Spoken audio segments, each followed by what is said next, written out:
Seriously? But, Mr. Morris, I don't understand, sir. How can you only be telling me this now? I'm afraid that there's nothing really I can do. I'm really facing a crisis. My hands are tied.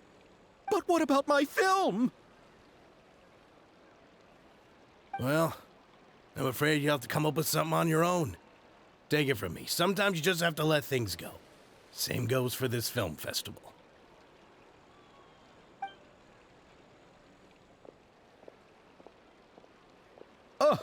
Oh. Hey, isn't that Xavier? So he's back in Fontaine now. Xavier!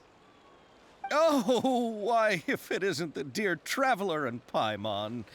I really didn't expect to bump into you here at this time. Well, I was doing just fine until I received some terrible news just now. The investor I was working with for my upcoming film has fallen upon some hard times and is no longer able to provide the promised amount of funds. Can't you just find a different investor?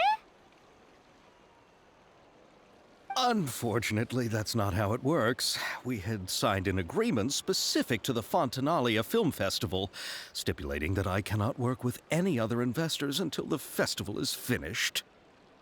The Fontanalia Film Festival? What's that? Oh, is this your first time participating in Fontaine's Fontanalia Film Festival? Then allow me to fill you in. The Fontanalia Festival was established to commemorate the legendary Loch Knights, who went on a quest to search for the Oceanids and eventually welcomed the Hydro Arconageria. The holiday is deeply connected to the founding of Fontaine, as well as its unique laws and trials. It's one of the most important festivals for this nation. But what's with that weird expression on your face? It's like you're trying really hard to remember something. I was just trying to recall the exact description from the books, in order to avoid any unnecessary arguments over semantics. I usually try to recite things straight from the source. Well, either way, Paimon thinks she gets it now. It's just like the Windbloom Festival in Mondstadt, and the Lantern Rite in Lille. Yes, those are festivals of a similar variety. Who doesn't like a good festival? And just like those of other nations, Fontaine will hold a plethora of events around this time each year. To commemorate the Loch Knights, people will imitate them by putting on special costumes, raising golden cups, and going door to door asking for pure water. But a few years ago, Lady Farina started to find the whole idea a little drab, and so decided to change the part about pure water to sweets. That really doesn't surprise Paimon at all. The whole thing seems more akin to a carnival now, and it's quite popular among the kids. Every year you can hear a bunch of them saying, "Trial or treat." Oh, that sounds pretty fun. But how does that connect back to the film festival you mentioned? Ah, yes, it appears I've strayed off topic. I just got too excited after seeing you. Let me get back to the point. The Fontanalia Film Festival is an event proposed by the Fontaine Film Association this year. Now that film technology has matured as a medium, it's the perfect time to introduce more people to the art form. During this time, people may submit films to be evaluated, and the entry with the highest score will be given the Farina Award by the association. The what award? The Farina Award. You know, after the Hydro Archon. They coined it while Lady Farina was still in power, but even though things have changed, no one has made any motion to update the name. Perhaps everyone still thinks of it as a pretty appropriate name. Even though she isn't the Hydro Archon any longer, Lady Farina is still Fontaine's superstar. Anyone with eyes can see the way she shines on the stage. Huh. Alright. Guess the name does work pretty well when you put it that way. Oh, but who would have guessed there'd be an issue with the funding? How will I ever explain this to Miss Chiori? Not to say all the other actors who traveled all the way here from Inazuma. Chiori? Sounds familiar. Where have we heard that name before? Yes, that's her. I asked her to oversee the event's art direction, including the design of the actors' costumes and appearances. Oh, Paimon remembers now! Navia said that her clothes were designed by Chiori, and Kirara's outfit too! How to describe her? Well, she tends to be pretty direct and can be very forceful when it comes to dealing with people. The fashion world in Fontaine has dubbed her the Thundering Seamstress. Her remarkable designs have led many Fontainians to become very interested in Inazuma. Anyway, Chiori is acquainted with all the actors I've invited from Inazuma. Without her help, I don't think I would have been able to get such an international cast for the film. She really is a kind soul. Who are the actors from Inazuma? Do we know them? Why don't the two of you accompany me to the Aquabus station to welcome them? Judging from the time, the Aquabus should be arriving shortly. Chiori will be waiting to meet me there as well.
Which is more valuable? Unlimited Mora?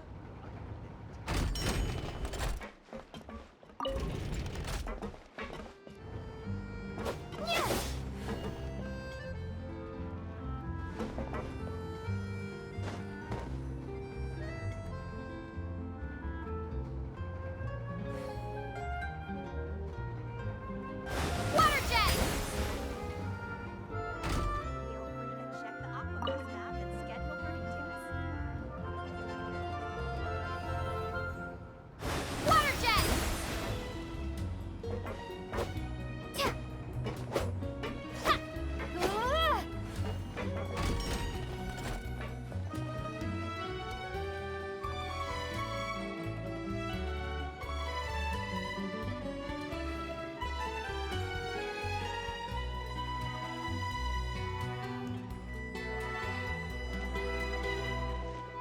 Miss Chiori?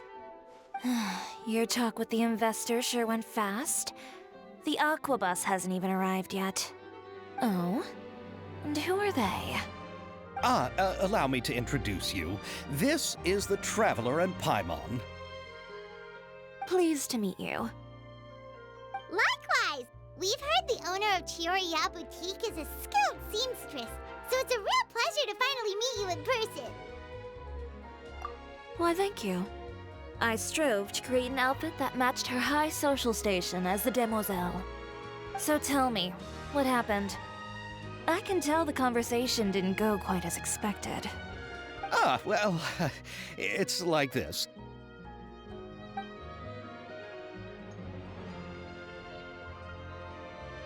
Ugh. I know, Chiori, you don't have to say it. You did remind me that this investor was a little bit sketchy. Yes, there's no doubt about that. But how could I pass it up? He offered me twice as much as the others. And therein lies the problem. Yes, but just put yourself in my shoes. After obtaining such an excellent script, it's only natural that I would want to make the most of the film. The budgets that the others had proposed were nowhere near enough. It's difficult to find someone willing to front such a large amount of mora, so... Don't be sad, Xavier. We might be able to help scrounge up some more together for you. Oh, thank you, Paimon. That means a lot to me. But the cost of the film is staggering. I'm afraid that any mora we can scrounge together in a short amount of time won't even be able to cover the actors' fees. We need to move on. What's happened has already happened, and there's no changing it. But now's not the time to give up. What? You're saying that you have a plan? No, that's not what I mean. I'm simply saying I wouldn't give up just yet. The actors I recommended aren't just after Mora after all.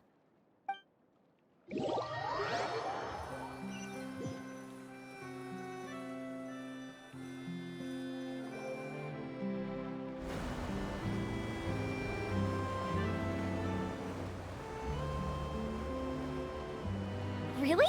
Then where do you live? We Malazines live in Marcy Village. The only way to enter is from underwater. Oh, you must be pretty tired after work every day, right? I mean, you have to swim all that way just to go home. We are so thoughtful. But some Malazines choose to live in the Court of Fontaine because it's so much more convenient. This is our stop. Oh, we've arrived, but I haven't even finished chatting with Aval yet. I also enjoyed Aval's introductions to Fontaine along the way. Everything you described was so clear and detailed that we can't help but want to hear more. Thank you so much. I'm usually working here on this aqua bus, so I hope I'll have the chance to see you again. There are still many more places I'd like to introduce to you.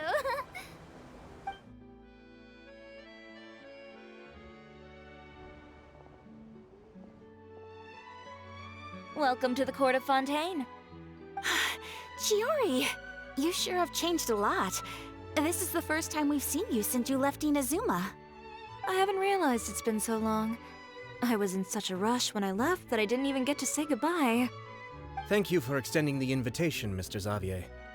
I'm looking forward to a fruitful trip here in Fontaine. It's an honor to have the head of the Kamisato clan visit us.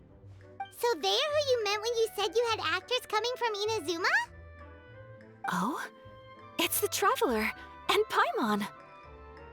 Wow, what a coincidence!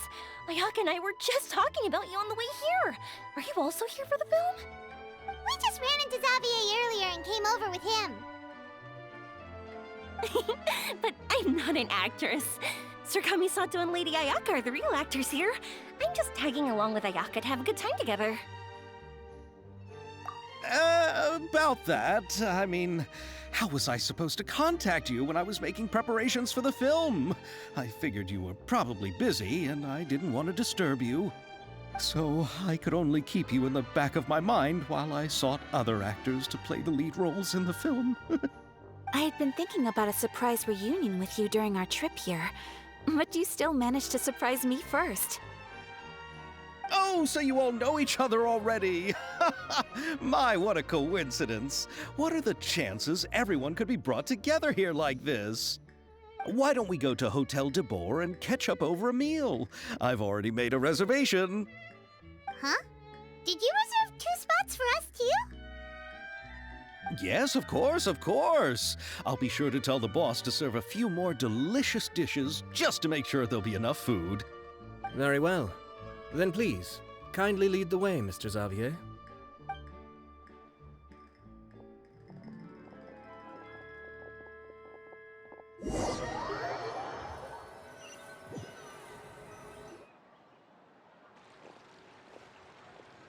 Wow, the buildings in Fontaine are so tall.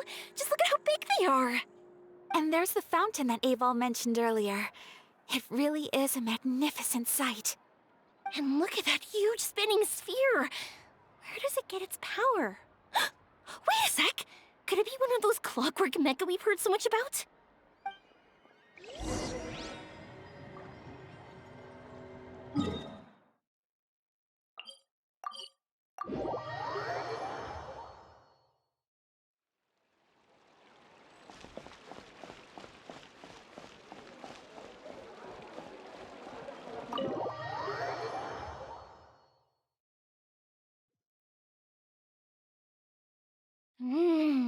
So this is what food from Fontaine is like. It sure is different from what we have in Inazuma. How should I describe it? It seems like you have to go through a lot more steps to make them. And the flavor has many layers too. Ah, yes. When I first went to Inazuma, I actually thought the food there tasted a little too bland. It took some time for me to get used to it. Let's get back to the purpose of this trip for a moment, shall we? How have preparations for the film been coming along, Mr. Xavier? Well, I've already assembled most of the film crew, a lighting specialist, a prop manager, and a costume designer. I've also bought the copyrights from the novel's author. Oh, it's called The Two Musketeers, right? I read the script you sent me on the way here. The story is pretty good. Originally, I was planning to start filming as soon as Sir Kamisato and Lady Ayaka arrived in Fontaine, but I'm afraid I've run into a bit of a problem. Oh? What is it?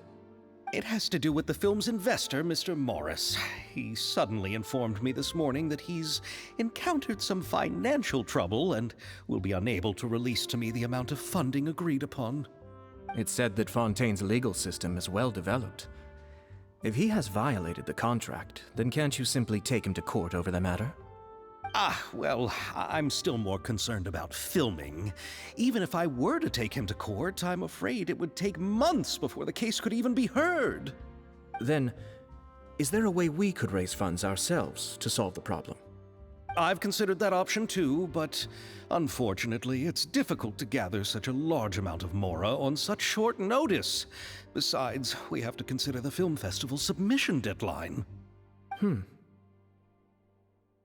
Mr. Xavier, if Ayaka and I were willing to perform for free, would that resolve the problem you are currently facing? What? No, out of the question. To have you come all this way just to act for free? Oh, no, that won't do. There's no need to worry, Mr. Xavier. My brother and I had actually intended to work for free after receiving your invitation. Inazuma has only recently reopened its borders, and needs to strengthen its relations and cultural ties with other nations. We didn't have many collaboration projects with Fontaine in the past, so we hoped this trip would serve as a good start for the future. Indeed. You could say that's the real reason why the Yashiro Commission agreed to come to Fontaine.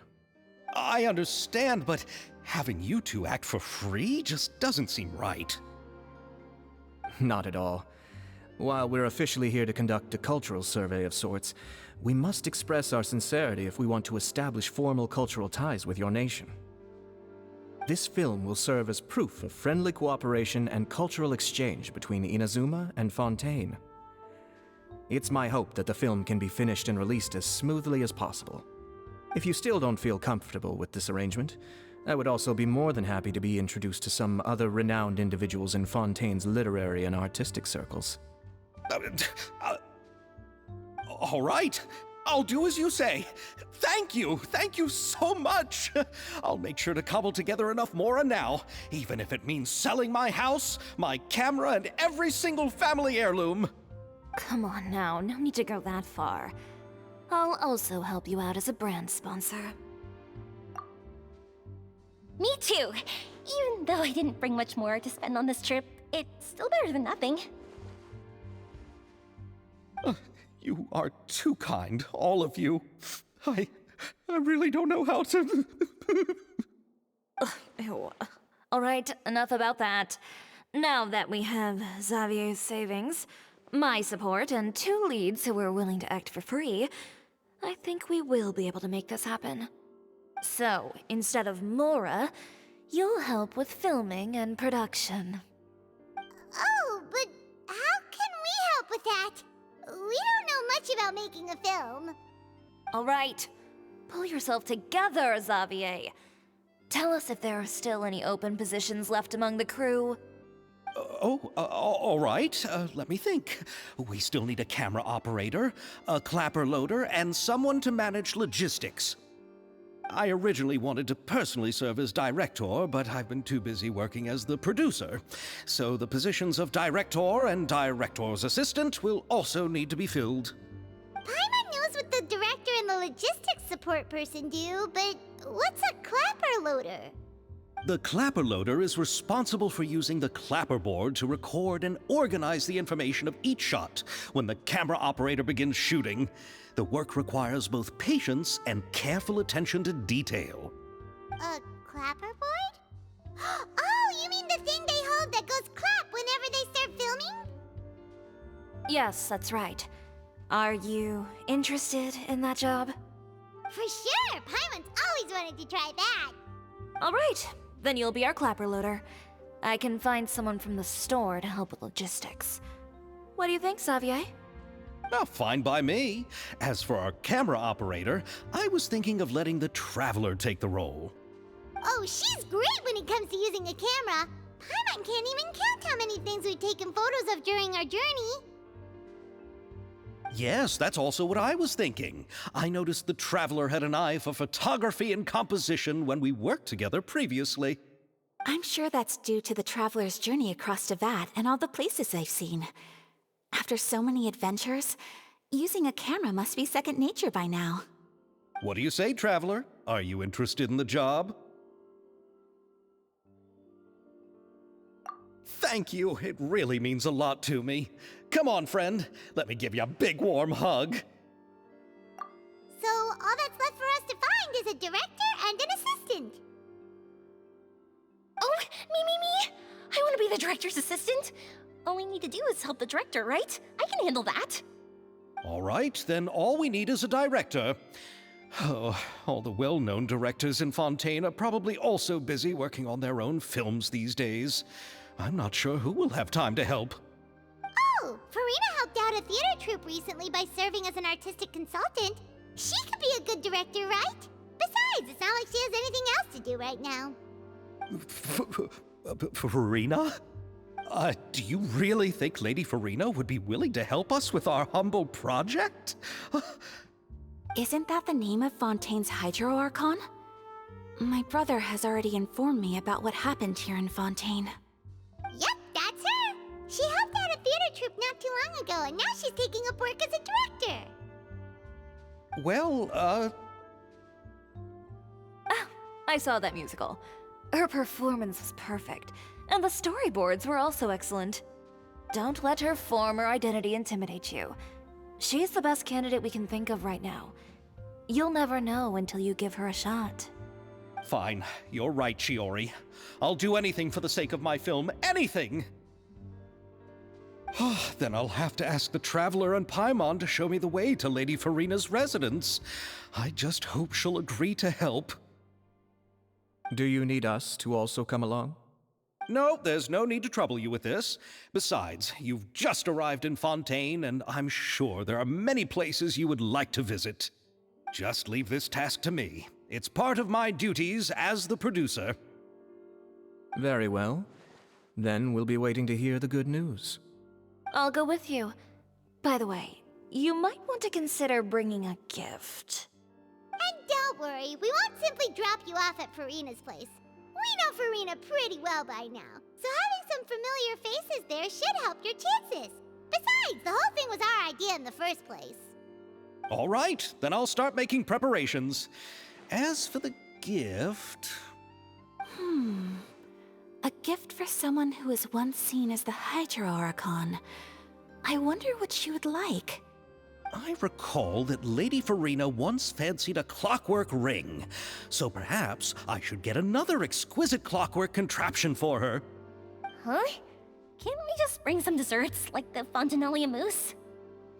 But wouldn't that be a little too cheap? She does like desserts, though. Isn't the Fontinalia festival happening right now? I heard Abel tell us on the Aquabus that Farina introduced the tradition of going door to door and asking for sweets. To do something like that, she must have a real sweet tooth.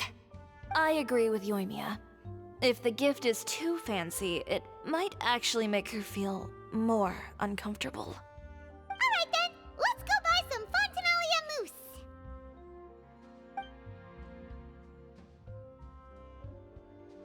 But will that really be enough? We'll be asking her to do a lot of work, you know. You're right. We need to further sweeten the deal. Huh? You want something even sweeter than Fontinalia mousse? Yes, we'll need a gift that's sweeter than any dessert in the world. But what could that be? Your words of praise.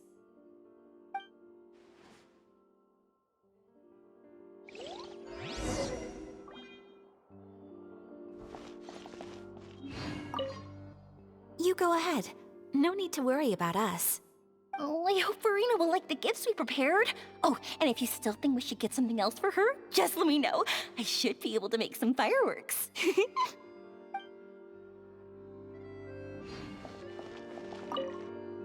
Looking forward to the good news.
We're here! This is where Farina lives. Okay, I'll go knock on the door.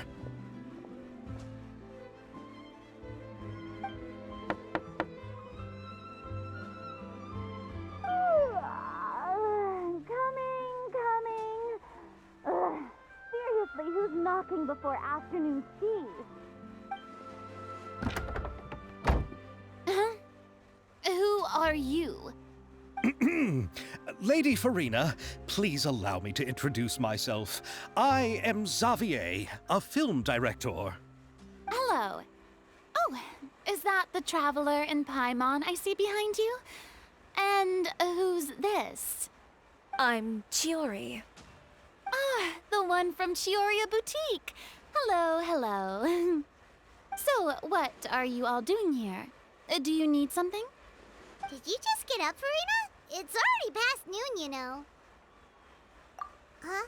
Paimon means the weather is so nice in the afternoon and the sun is so warm. Just like how you make us feel. Sleeping in late is a really smart idea. No. I was just up late last night reading some novels. What does sleeping in have to do with the weather? This is a small gift we've prepared for you, Lady Farina. We hope you like it. No need to be so formal. I'm just a regular person like everyone else now. Oh, is this Fontinalia mousse? It's one of my favorites. That's great! So, actually, there's something we need your help with. Given your renowned passion and understanding of drama, I would like to ask that you serve as the director of our film crew. Oh, but didn't you just say that you're a director?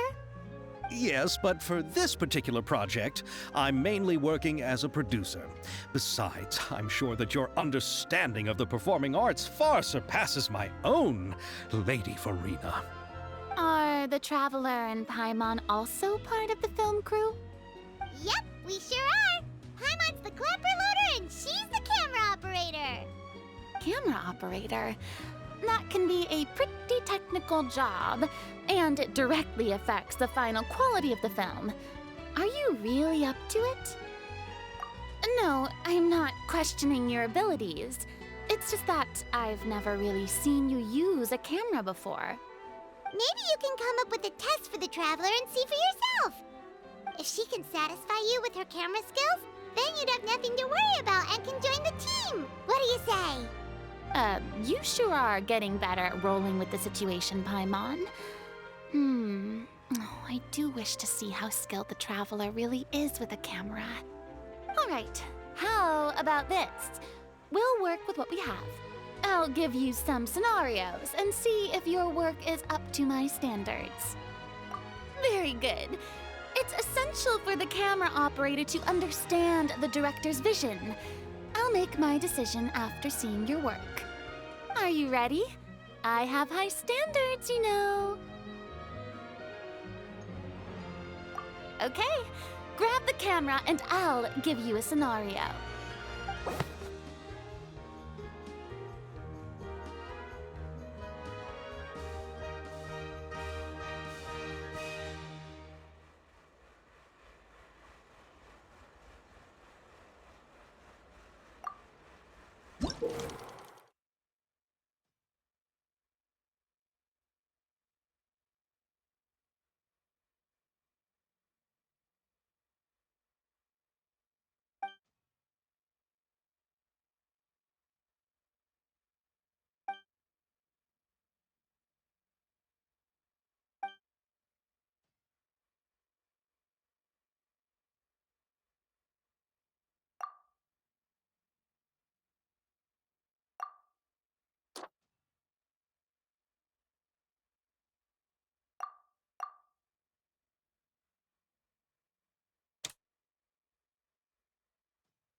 Oh, it appears that you have more skill than I thought. All the shots had a great composition, and I could really feel a connection to the characters and their lines. Yeah! Does that mean you agree to be our director, Farina? Did you think I would agree just like that? After our performance of The Little Oceanid, I've begun to make a name for myself again, you know. In fact, I've already had several troops approach me for the Fontanalia Film Festival. Unfortunately, the scripts were all pretty boring and didn't pique my interest. If others were to find out I agreed to work with you so easily, then, well... Hey, but didn't we have a deal? What else do we need to do to convince you, Farina? Well, what about the pay? Huh? You know, how much you're willing to pay me to be the director? The pay is also an important factor for me to consider, you know. Well, I can offer you this much? What? That's all? If Nervilet were to hear of this, he could charge you with underpaying your labor. I'm sorry, but our crew is in a tight financial spot at the moment. I see. Well, even though it's highly unlikely now that I'll join your crew, there's still something I'd like to ask. Exactly what film are you planning to make? Oh, our script is an adaptation of The Two Musketeers. Huh? Wait, you mean the suspense thriller novel that was a #1 bestseller? Oh, so Farina's read it too. Of course I read it. I've always had a keen interest in artistic works that strike a chord with the populace. I see. It all makes sense now. You must have used most of the budget to pay for the copyright. Not really. The novel's author transferred the copyright to me practically for free once he heard that I wanted to make a film adaptation of the story. The lack of budget is due to another issue. He probably just wants to get his name out there. So, Mora isn't the most important thing to him right now. It reminds me of a delivery courier who wears one of my designs while traveling all across Teyvat. I didn't charge her much for the outfit either.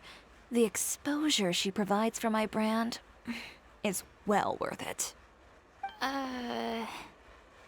So, are you a big fan of this story, Farina? Well, it's alright. The pacing of the story is good, but the character relationships could use some work. When I was reading it before, I always felt like some things were left on a rather unsatisfactory note. I have high standards, you know.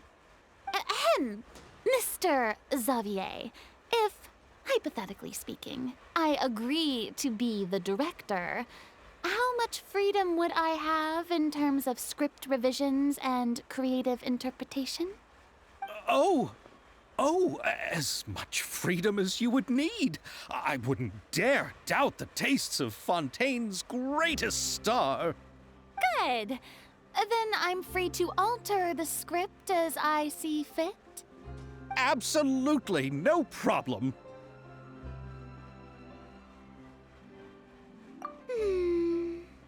All right. It seems that your crew really can't go on without my care and direction. So, you agree? Yes, I agree. Although the pay is well below what someone of my caliber deserves. A great script calls for a great director. I mustn't let a perfectly good story be ruined due to lack of funds. If you have fine cheese and bread, you wouldn't just let it sit on the counter and get moldy just because you lack an oven, right? Oh, Hydro Archon above! I'm not dreaming, am I? Somebody pinch me. There's no more Hydro Archon, you know. And it's still a little early to celebrate. There's a lot that goes into shooting a film. Although the trickiest tasks of finalizing the script and casting the actors have already been taken care of, we'll still need to reserve filming locations. Not to say set up lighting and props. And by the way, since we'll be filming The Two Musketeers, we'll need to find an action choreographer. Ideally, a professional who has actual experience with muskets. Yes, I've thought about this as well. I was hoping that you might know someone who could handle the job. Me? If this was before, I could have simply asked Florand. But it's already been some time since I last talked to her. Navia can also use firearms, but unfortunately, her style is quite different from that of the characters in the story. Could we ask the Special Security and Surveillance Patrol? Oh, you mean the Special Patrol's Musketeers? Yes, that's right. They work with muskets every day. I can't think of anyone more qualified than them. They would be under Nervilet's jurisdiction. Unfortunately, I, don't have any connection with them at all. So, in the end, we still have to start by talking to Nervilet. No need to go to all that trouble. I know their Captain Chevres. Oh, you do? Wait, Chiori, how do you know the captain of the Special Patrol's Musketeers? No particular reason. Running a business means dealing with some trouble from time to time, and she's helped me out on a few occasions. In return, I've helped her handle a few situations in which the Special Patrol couldn't get involved directly. So, we've gotten to know each other over time. So you're saying there's been times when the Special Patrol needed a fashion designer to handle a situation? Your work is becoming more and more mysterious. It'd be best to keep it that way. Anyway, enough about that. What do you all think about asking the captain to be our musket action choreographer? She sounds professional enough. She is a captain after all. I have no objections. But I imagine the Special Security and Surveillance Patrol must be busy with their duties. Do you think she'd really have time to help with shooting a film? And then there's the issue of pay. Well, it just so happens that she's also not the kind of person that's just after Mora. As for whether she has time, I'll have to go and ask her first. Then I'll leave that to you. Macaroni's on sale today, so I've got to go. You can just tell me how things went when we discuss tomorrow's plan later. No problem. Having Farina join feels like a big boost to our team. Of course. Just wait until the day of our premiere. You'll witness the true power of my name in these lands. You'll be so glad I agreed to help. I can guarantee that even the standing tickets will be sold out. I'll be sure to ask some people I know to see if they'd be willing to act as extras. Seems like you're finally getting more comfortable with your own reputation now. I didn't ask for the Clapperloader's commentary, Paimon. Then let's get going. I happen to know where Chevrolet is today. By the way, I'm curious. If my pay is so low, then what about our two lead actors? Didn't they travel here all the way from Inazuma? Actually, they told us that they see the trip as part of a cultural exchange, so they didn't ask for any pay. What? So is every person in Teyvat who doesn't want money gathered here to shoot this film? Don't tell me Chiori isn't being paid either. I already knew Xavier from before, and he's also agreed to give my brand some good exposure. It seems the gods have really smiled upon you, Xavier. And that certainly doesn't include me, mind you.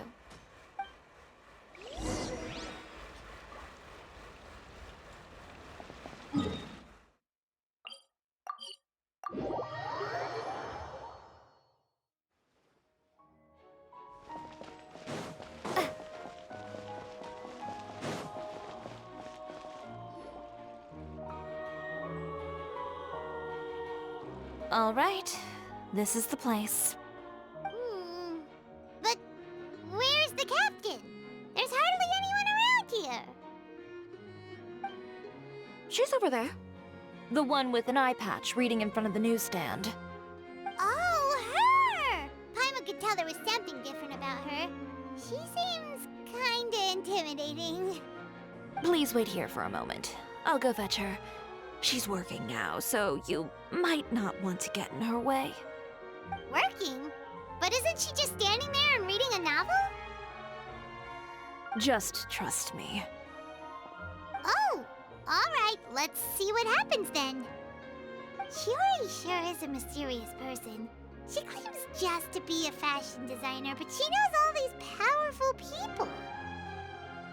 The court of Fontaine isn't particularly tolerant of visitors from overseas, so it isn't easy for a foreigner to promote their brand here. Even more so in the competitive world of fashion. Even a local like me just trying to make a film has to face all kinds of challenges. So I can only imagine what Chiori has been through to get where she is today. I'm sure that having more connections has definitely worked in her favor. Reading on the job? Detective novel. One main character? No. Multiple. Branching storylines. I see. How's the plot coming along? One of the main characters is about to make a choice that will affect the rest of his life. I'd wager he's going to make the wrong choice. Any way to speed things up? There's something I need your help with. You know that doesn't depend on me. It all comes down to what the character chooses. Which is exactly why I'm here to help.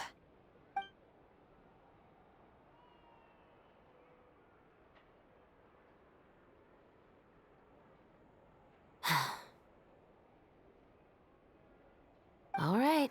It appears he made the wrong choice in the end. Halt! Huh? What's going on? Hand over whatever you're holding. Oh, it's just a book. I didn't buy anything else. Then I'm sure you wouldn't mind letting me have a look. Excuse me, officer. I don't mind you standing around here, not purchasing anything, but I'd prefer if you didn't disturb my customers. It's bad for business, you know? Don't give me that act. You won't be able to get off so easily either. I am Chevraz, captain of Fontaine's Special Security and Surveillance Patrol. I will say this one last time. Hand over whatever you're holding at once. And before you do anything unwise, let me remind you that I'll have you on the ground before you can even think about making a run for it. All right. I'll give it to you. But please let me say something first. If there's any contraband in that book, then the shopkeeper here is the one who slipped it in. I don't have anything to do with this. Why, you trying to leave me on the hook, huh? You were the one who said you wanted it. Save it for the interrogation room. Take them away, Letelier.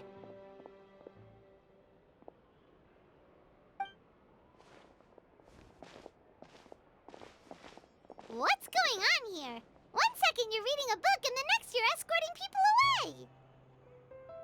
And who are... Oh! Aren't you the traveler who's been all over the papers recently? Chiori, I'm assuming what you wanted to ask me about has to do with them, right? Maybe I can let you in on what's happening then. Now that Vacher has been brought to justice, no new shipments of synth will be made and distributed to sellers. The Fontaine guards have been busy collecting the remaining synths still circulating on the market. Thanks to a tip from our reliable source here, this should be the very last batch. Oh, so you were pretending to read a book in order to catch the bad guys.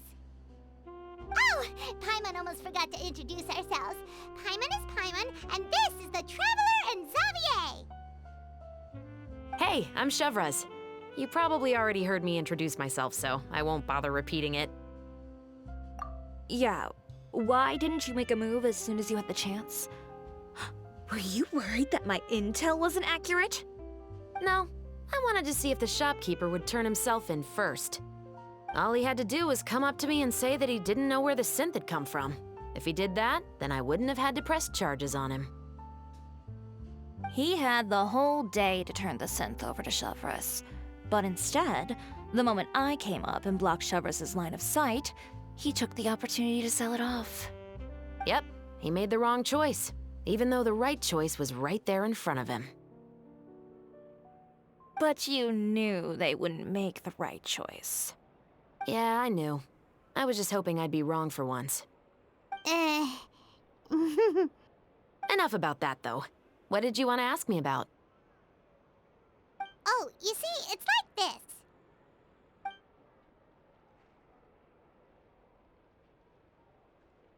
The Two Musketeers. You certainly have a good eye for a story. So what do you need me to do? Just be the action choreographer for the actors? Yes, that's right. I want to make sure we get all the details right. I want the actor's posture and understanding of firearms to be as realistic as possible. However, I'm afraid this work will require a bit of your time, since you'll have to be present whenever we're filming. Also, as for the pay... No need to say any more. I'll join. Huh? Just like that? Really? You're willing to help us with our humble film project? Sure, it's no big deal. As I said, we've wrapped up our investigation here, so I don't have any other tasks on my plate for the moment. Besides, I personally really like this novel. I even have the collector's edition at home. Stories where justice prevails over evil never get old for me. Then we've got a deal? Yes, I'll see you on set tomorrow. Oh my! I can hardly believe it! I should tell Lady Farina immediately. Oh, and I must tell the prop manager and lighting technician to get everything ready. We start filming tomorrow! Calm down, Xavier. The film is going to take more than just a day to finish. Still, I should also head back now and start preparing the actors' costumes and makeup. Alright, guess that's it for today then. Traveler, Paimon, please stay for a moment. I have something to tell you. Then I'll take Xavier back. Poor thing. He's so excited that he can't even walk straight anymore. I don't want to spend our first day fishing our producer out of the fountain. Yep, see you tomorrow.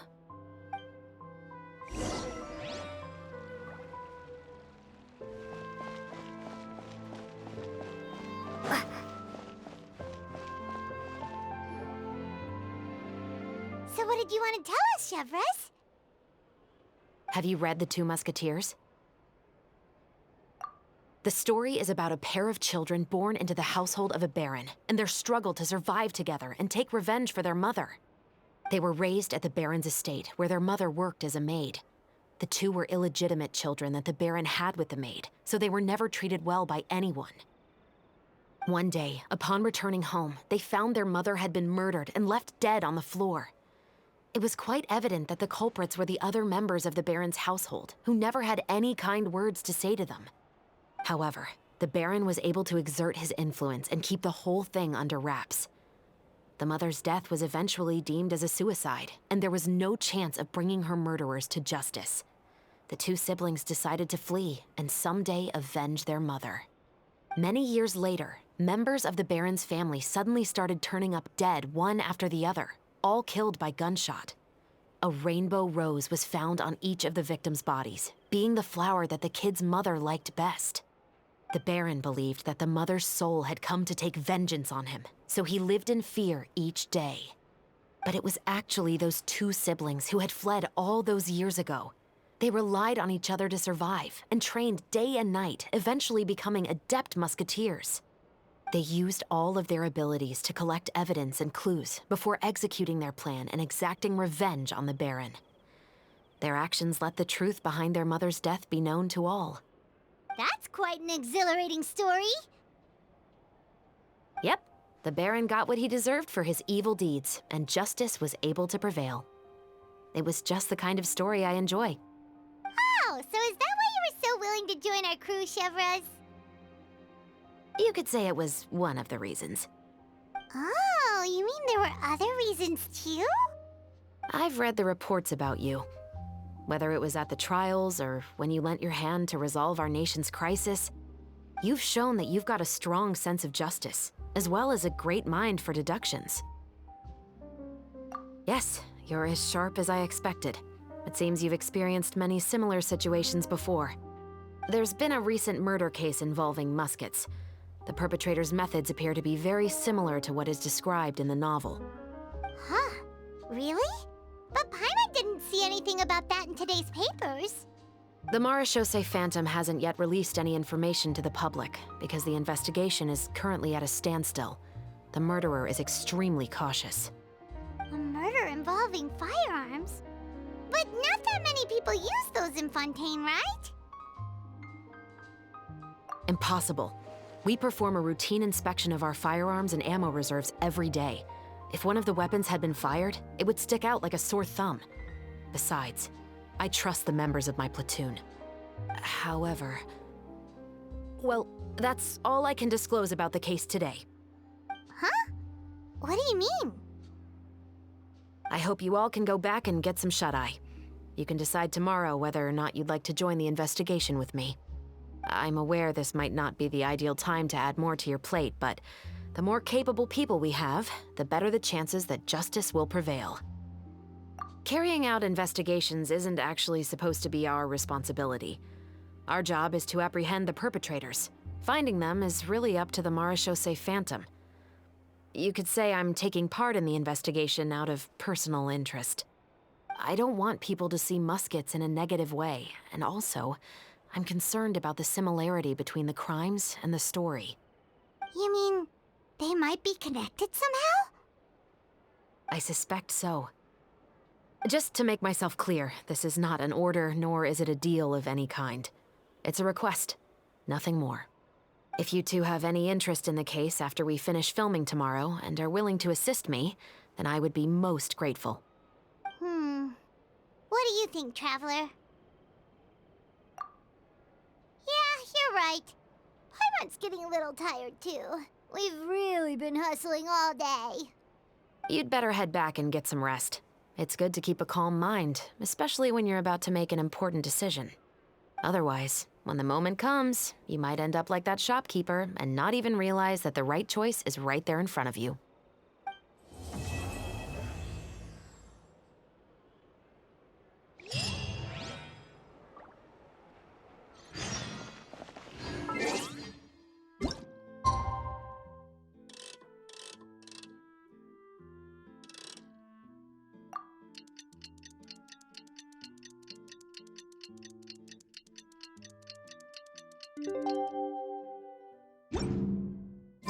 It's finally time to meet up with everyone. Paimon even dreamt of making the film last night. If Paimon remembers right, we're meeting at Hotel de Boer. Let's get going!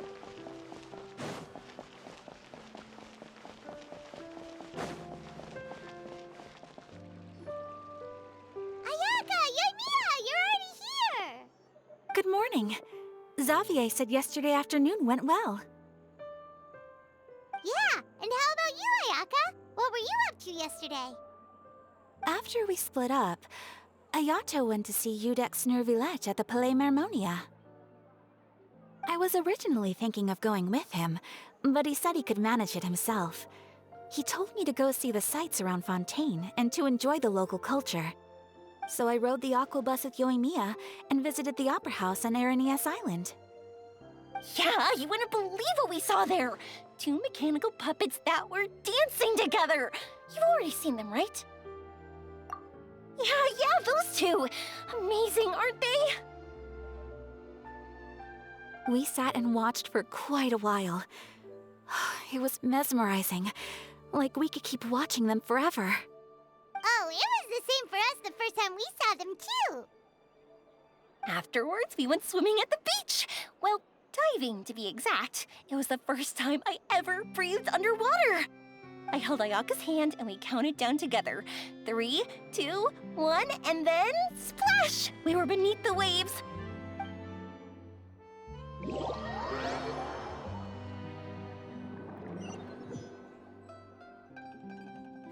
At first, I didn't dare to open my mouth.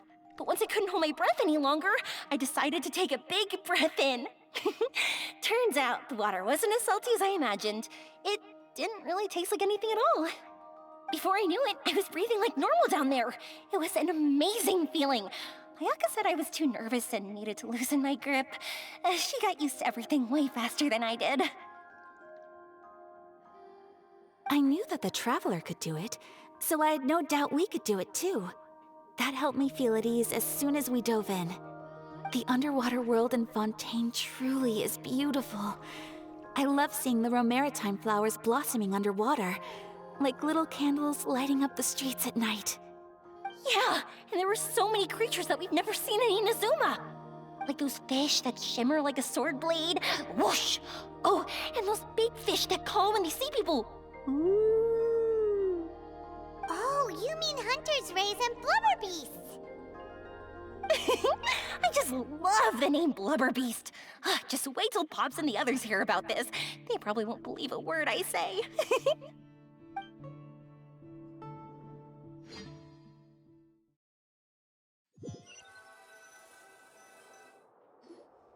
Yoimiya was down there for quite a while. It was dark before we finally rode the aquabus back to the city. I figured she'd want to sleep in today. Yeah, even I was worried that I wouldn't be able to get up. I still felt like I was drifting in the waves when I went to sleep last night. But as soon as I woke up today, I remembered that we'd all be shooting a film together, and I was ready to go. Speaking of the film, where's everybody else? My brother and Xavier were speaking to the restaurant owner about using the place as a filming location. They should be here soon. As for the others, we're here.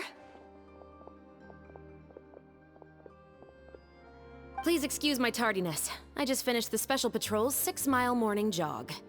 Wait, 6 miles? I'm so tired. I heard you all chatting, so I decided to come down.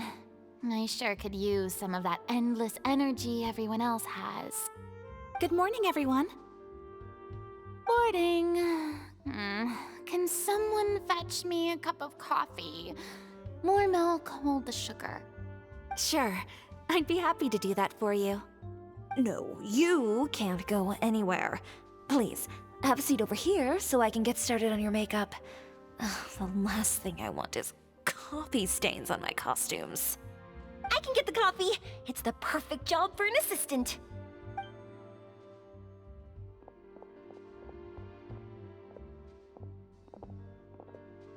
So much energy. Seriously, what's her secret? Oh, Yoimiya's always like that. But you sure look exhausted, Farina. It's because you're not used to waking up so early, huh? Of course not. I spent the whole night reading the novel from cover to cover, marking sections that either need to be omitted or adapted. Wow, Paimon didn't expect you to be so thorough. Well, I was the biggest star in all of Fontaine after all. It takes more than just a pretty face to earn a reputation like that. I know how to get serious when the situation calls for it. I went all out when I was acting as an Archon, so why wouldn't I do the same for my own life?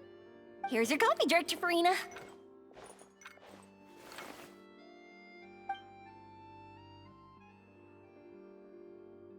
Oh, thank you. The sound of being called director and the aroma of coffee feels almost as refreshing as hearing the birds chirping in the morning. It seems everyone has managed to arrive on time. We've reached an agreement with the restaurant owner. We are free to use the second floor to shoot our film. Really? That's great! He is really looking forward to our film, and hopes that providing his restaurant as a filming location will attract more customers. Well then, Mr. Xavier, I'll leave the rest to you. Okay, thanks. First, I'd like to introduce our new members. This is our prop manager, Veronique. She'll be in charge of all the film's props and items. And this is Bonneau, our lighting technician. He'll be in charge of lighting and illumination to set up each scene's atmosphere. Wow, sure feels like we have some real professionals joining the crew now. First of all, please allow me to first express my sincerest gratitude to everyone in the crew. When my investor informed me yesterday that he wouldn't be able to provide the funds, I really thought that this was the nail in the coffin for this film. I had no idea that I'd find so many people willing to help me on such short notice. Thank you. Thank you all from the bottom of my heart. No need to be so cordial, Mr. Xavier. We're all honored to be a part of this. Your works made a profound impression on me when I saw them back in Inazuma. I am sure that someday, this film will be remembered as a prime example of cultural exchange between Fontaine and Inazuma. Yes, the story is the reason I agreed to join. I can't bear to even imagine what this film would look like without the very best director. Anyway, I would like to make a promise to everyone that as the producer of this film, I'll do whatever I can to ensure that everything goes as smoothly as possible. This is not just my film. It also embodies the thoughts and feelings of every person here, as well as the endless effort we are about to pour into it. So, without further ado, the Two Musketeers will officially begin filming now! You may take it from here, Director Farina. All right, listen up, everyone. The first scene takes place when the two young musketeers are living at the Baron's home, still unaware of all that is about to happen to them. We'll need props and lighting to set the scene. Our lead actors can go get their makeup done, and extras, please take this time to go over your positions. Whoa. Seems Farina's really kicking things into gear as the director. Is everyone clear? I don't want anyone traipsing around the set like umbrella finches. All right, cameras will start rolling as soon as the set is ready. Let's make a film that'll make some serious waves in Fontaine. Not the kind of waves that drown people. I mean, the good kind of waves. Seems like she's still a bit traumatized by that. Anyway, let's go see if there's anything we can do to help.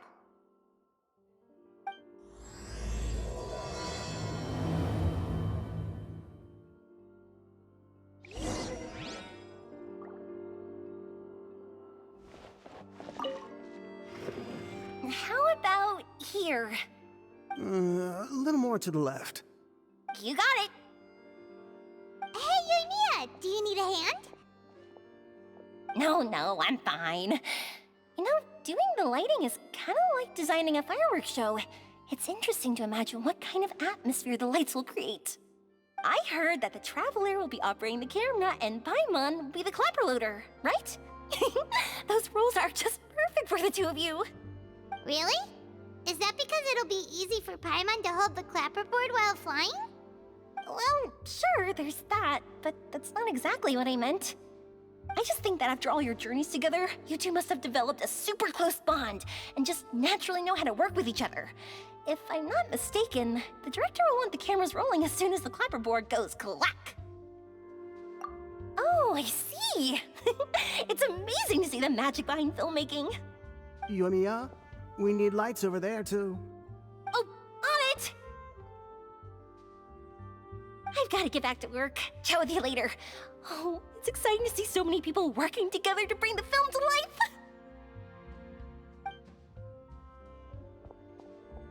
Seems like Yoimiya's really getting into it. But she was right. We do have a super close bond, don't we?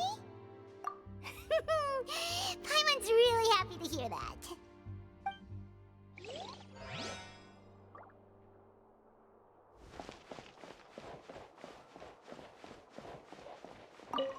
I don't need any help here. Why don't you try asking someone else?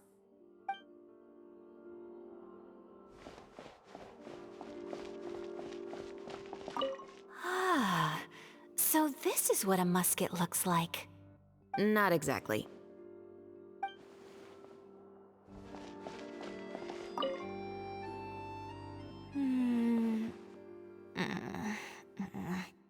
Ayaka has mentioned you to me before. She said that you two were great friends when you were kids. No talking. I'm thinking about how to do your eyeshadow. Ah, yes. To help me really look the part. To achieve a more young and naive look for this scene. Are you saying the wrinkles around my eyes are too deep? You just have too much of a calculating look in your eyes. You sure don't mince your words. It seems you really haven't changed much. Quiet.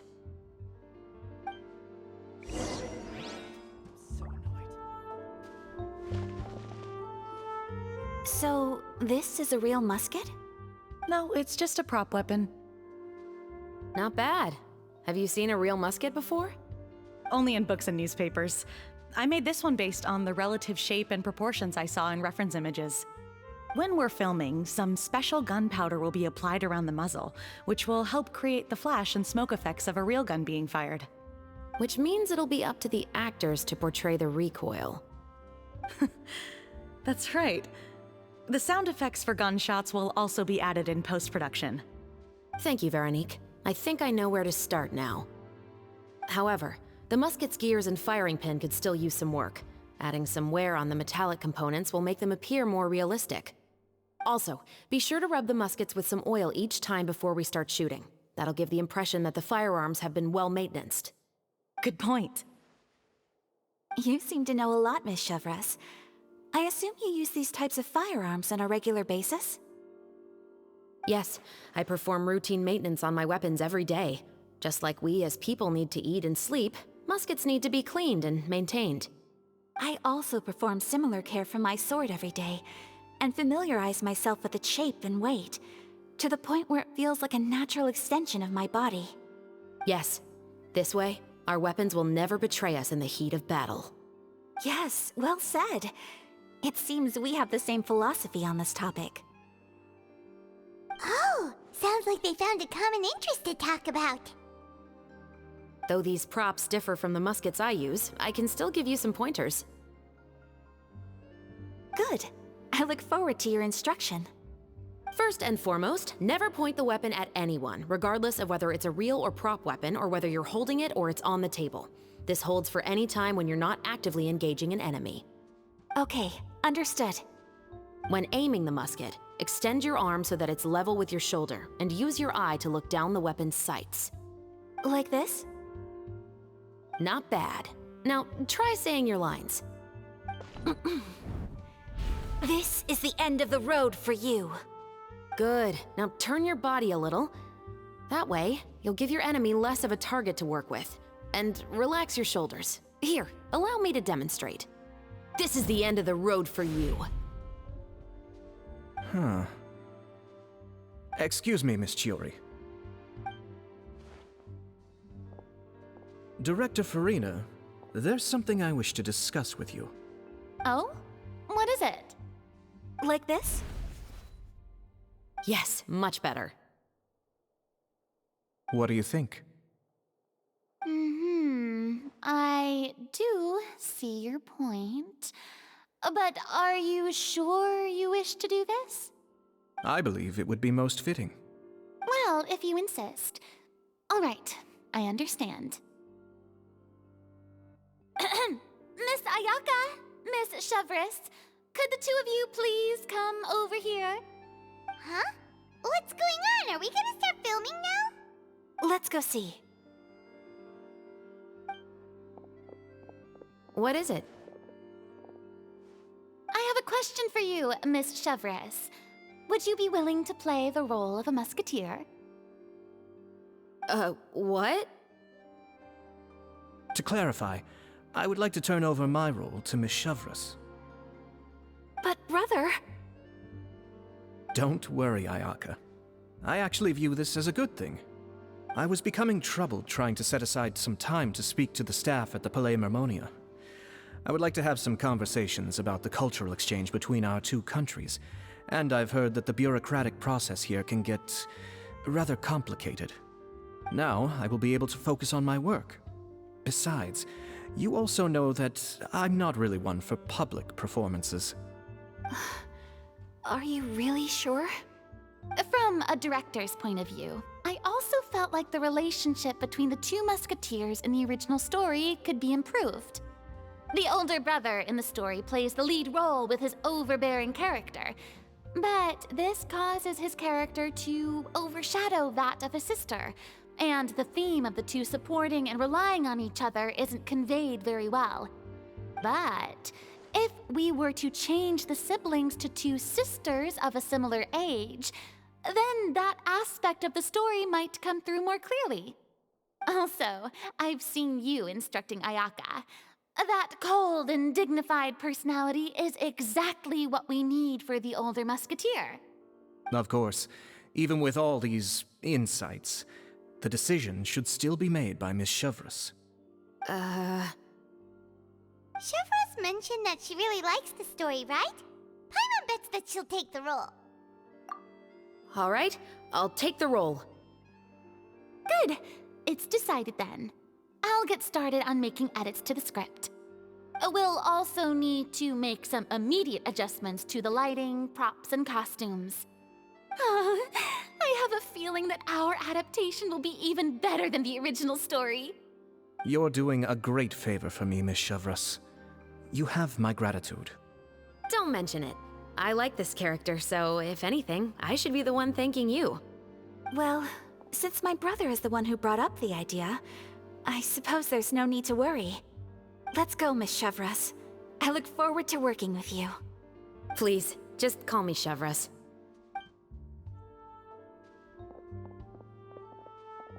Seems like you're really going out of your way to solve the problem I was having with your makeup. Surely you jest, Chiori. I assure you that I was mostly motivated by a desire to spend more time on formal business. Oh, come on. You really think I'd buy that? According to what I've heard from Ayaka, her brother is someone who can juggle 10 different matters at the same time. I'm sure you have other reasons for backing out. Perhaps. Ayaka always said she wanted to go out and see more of the world, just like the Traveler. But I feel that she needs not only to see other nations, but also to make some different kinds of friends. I think it would be harder for her to make new connections with me constantly by her side. I would like to give her some space. All right, go on. Spoil her some more. Ayato! It's too bad you're stepping down from the role. Paimon really wanted to see you act as a musketeer. No need to poke fun at me. I'd wager that you also felt that I wasn't the best candidate for the role. It's a little hard for Paimon to imagine you saying those lines. Yes, I've made an appointment to meet some people from the Palais Mermonia. Now, I will have some more time to prepare. Traveler, get the camera ready. Paimon, get the clapperboard. Actors, to your positions. We're about to start shooting the first scene.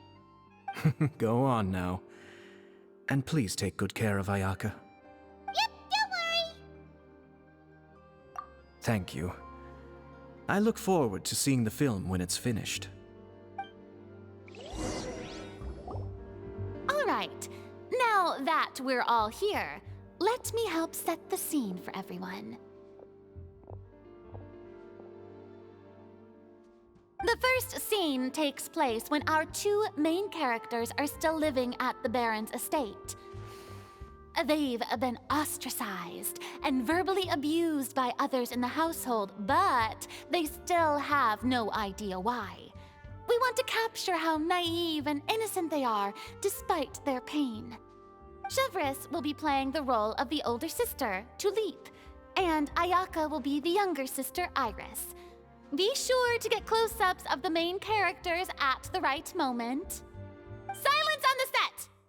Lights, camera, action! Let's go!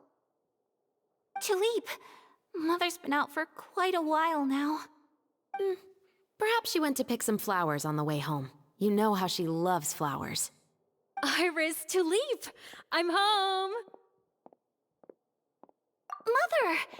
You were out for so long, we were beginning to worry about you. I'm sorry, but I'm back now, safe and sound. Here, I brought your favorite treat, apple turnovers. Mother, what are those bruises on your hand? Huh? What bruises? Oh, I must have bumped into something while I was working yesterday. But I didn't notice them this morning. Then perhaps they're from when I accidentally tripped when I was out just now. By the way, did you have fun playing at home?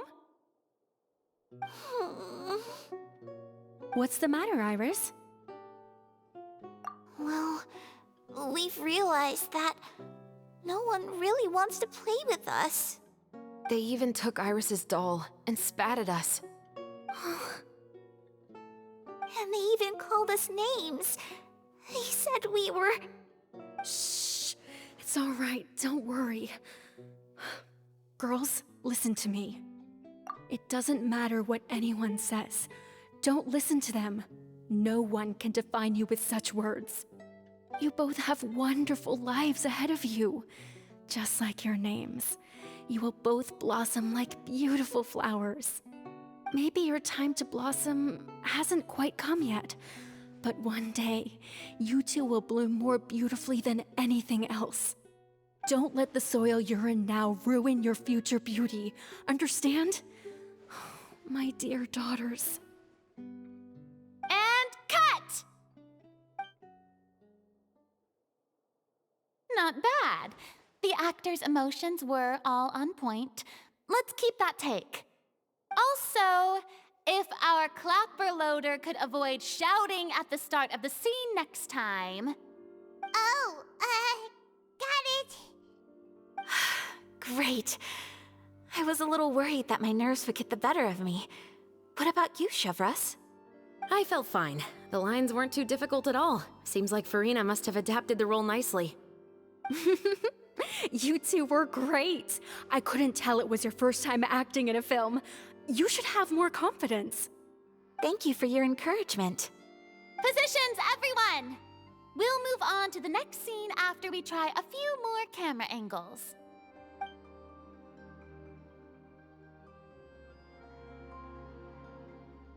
This scene is when our two characters return home, only to discover their mother has been murdered. Ready? Lights! Camera!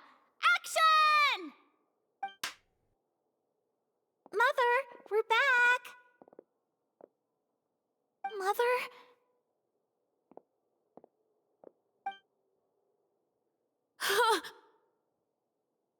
What's wrong, Tulip? Iris, stay away! Huh? Why? What's... Mother! Mother... She's... Huh? There's poison in this cup. Huh? I could have sworn I've seen this kind of cup before. Those aristocrats. They didn't even try to cover up their actions.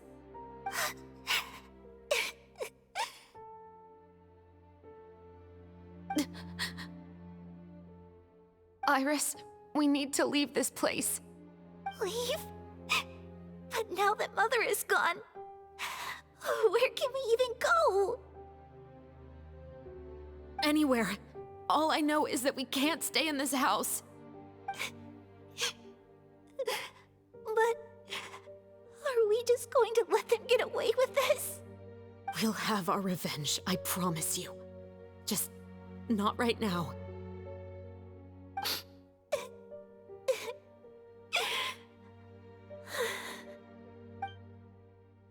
Come on, let's go.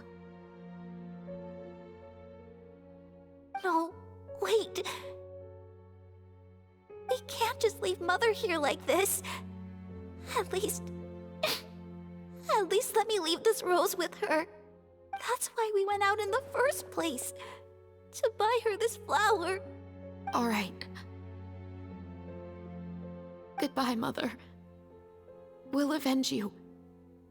Someday. And cut! Beautiful! Great performance! Oh my, you're so amazing, Ayaka! And were those real tears I saw? How did you do it? I was surprised too. Thank you for the kind compliments. Actually, as soon as Director Farina said action, I told myself not to think about anything. I just felt the weight of the moment and became the character. It's quite similar to practicing the art of the sword. You clear your mind and focus only on what's happening in front of you. Ayaka's performance was amazing. Have I discovered an acting prodigy? Pipe down, everyone! We need to move on to the next scene!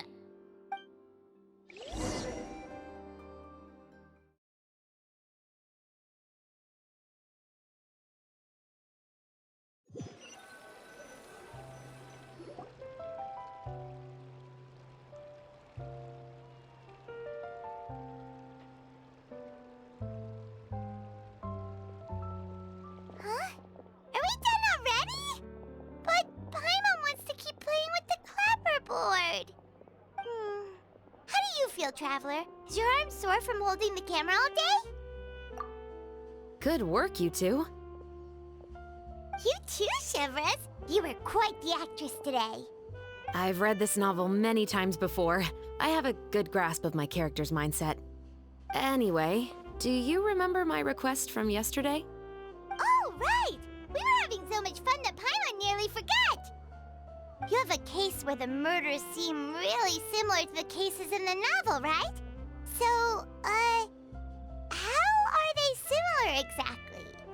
In the story, the main characters grow up to become two musketeers, always using their guns to carry out their revenge. And on each of the victims, they place a rainbow rose as a signal that they've returned. Yes, that's correct. We found rainbow roses just like in the novel. Seems like you're connecting the dots now. Oh, that does sound pretty concerning. Especially after seeing the script today. Oh, now Paimon can't stop wondering what kind of ulterior motive the murderer might have. What do you think, Traveler? You're smart. Paimon wants to hear your thoughts. Good. On behalf of Fontaine's Special Security and Surveillance Patrol, thank you for your dedication to justice. There's no time to lose. We should start investigating right away. Follow me. Huh? Right now? But we just got done filming all day. Paimon's so tired. The most valuable intel always comes after nightfall. They are like small, remote islands in the middle of the sea. If you don't stay vigilant, you will pass right by them in the fog. That's how one of my favorite books always puts it, at least. So, where are we going right now? Let's start by checking out some workshops that sell mechanical components. If the culprit is making their own weapons, it's very likely that they'll visit those sort of places.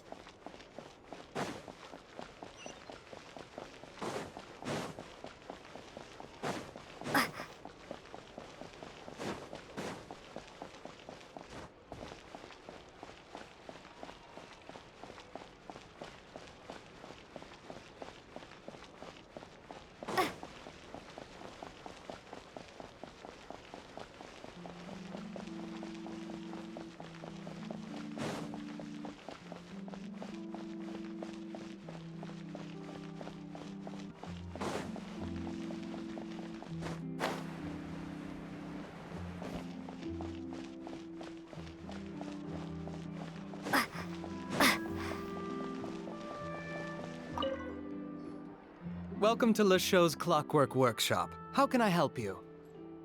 Hello.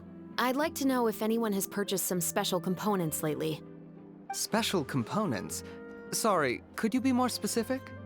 I mean the kind of components that aren't typically used for clockwork toys, but for firearms. Huh? For firearms? No, we don't sell those sort of things here. Don't misunderstand. I'm not here to cause any trouble. We are merely investigating a case, and we're hoping that you could cooperate. Well, to be completely honest, I'm not even sure what kind of components that would entail. Has anyone ever purchased components here as an individual rather than on behalf of an organization? We have a lot of customers who buy toys, but those who buy components are all regular customers who buy in bulk on behalf of their organization. Is that so? I understand. Thank you for your cooperation. You're welcome. It's the least I can do.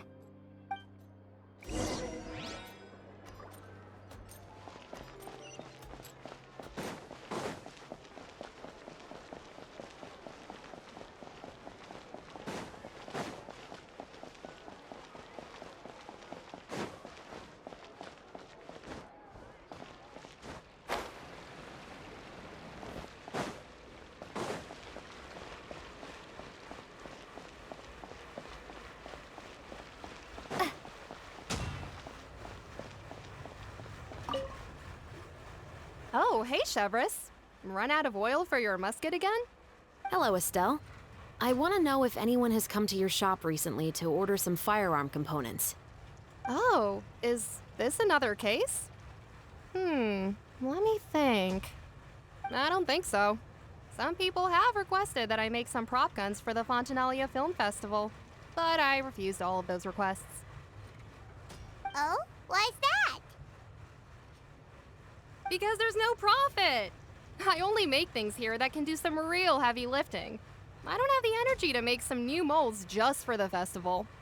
Then has anybody come specifically looking for mechanical components?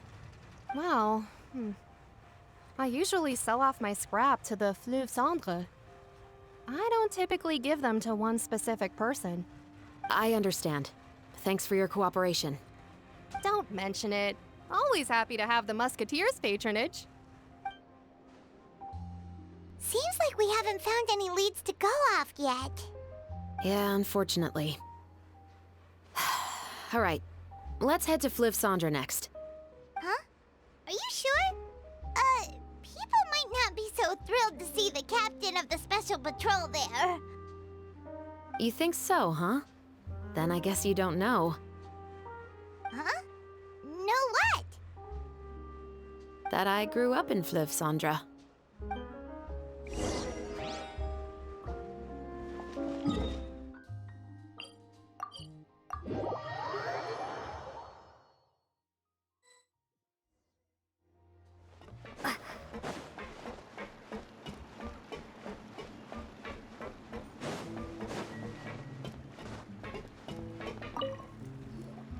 Hello, I'd like to ask some questions. I don't know anything. Don't worry, I'm not here to arrest anybody. You say that now. It's the truth. Here, take this as my guarantee. Wait, did Paimon just see what she thinks she saw? Is the captain of the special patrol bribing a citizen? Seems you're different from the other guards. What do you want to know? Have you heard anything related to Muskets in Fliv Sandra lately? Anything at all? Muskets, huh? All I know is that about 2 weeks ago, we started hearing some loud noises at night. So loud that it's been waking me up. Were they gunshots? Possibly. It's hard to tell around here. Someone's house collapsing, a pipe exploding somewhere, it's all the same. But the noises I'm talking about definitely happened after I fell asleep. Do you know where the noises were coming from? I don't remember clearly. Is it that you don't remember, or that you need to think about it some more? You tell me. Then please, think about it some more. She's giving her even more Mora!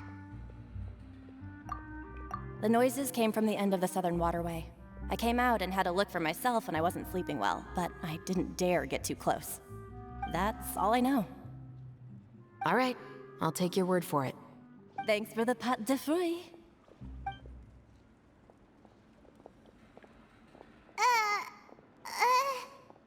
No need to be surprised. I grew up here, remember?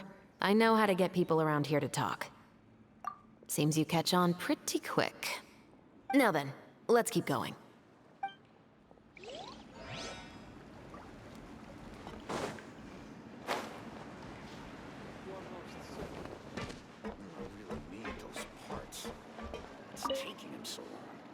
It's been a while, Tetro. Please, just get on with your request. I want to know if you've heard anybody talking about muskets lately. Information isn't free, you know. I've heard that bandits have been extremely active in the countryside recently, and they've been affecting the delivery of goods to Poisson.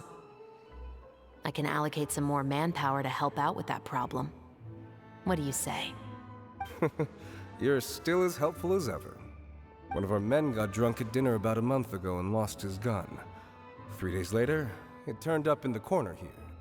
What's weird about that? He just forgot where he put it, right? This is Fliv Sandra, my friend.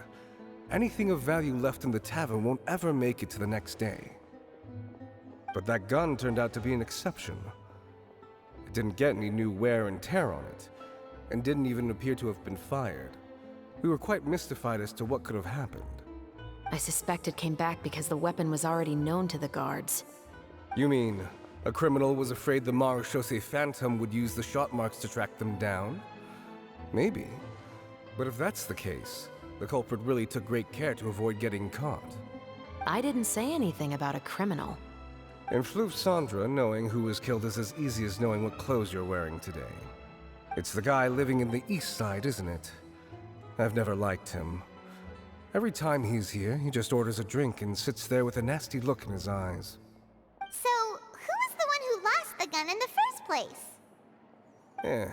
Don't bother. Even if you ask, he wouldn't admit to owning a gun to some strangers. Not to mention the captain of the Special Security and Surveillance Patrol. He's right. I know you grew up here, Shovris. Even though you're on good terms with the Spina, you've still been gone too long. Not many people know you here now, and a lot of people don't like the Special Patrol. I know. So take my advice and don't show your face too much around here. It's for your own safety. I'll come and go as I please, and I'm afraid I'll be appearing more often due to my work. All right. Don't say I didn't warn you.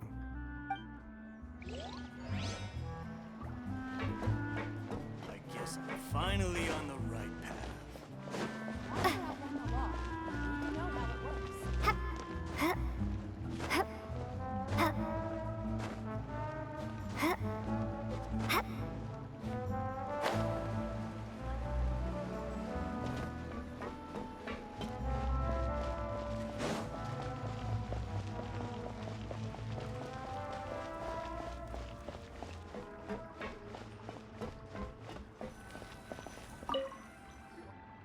What's all this? Some broken planks and barrels, as well as some liquor bottles? Yes, but have a closer look, Paimon. Even though somebody has purposefully tried to clean them up, these are obviously marks from musket bullets. In other words, someone was here trying to improve their shot. They were using the barrels and bottles for target practice. Could it have been the killer? Your guess is as good as mine. Although many people at Fleuve Cendres own guns, few hide the fact from others. And even fewer would go to such lengths to hide markings from practice shots. Anyway, let's go. There might be more to this.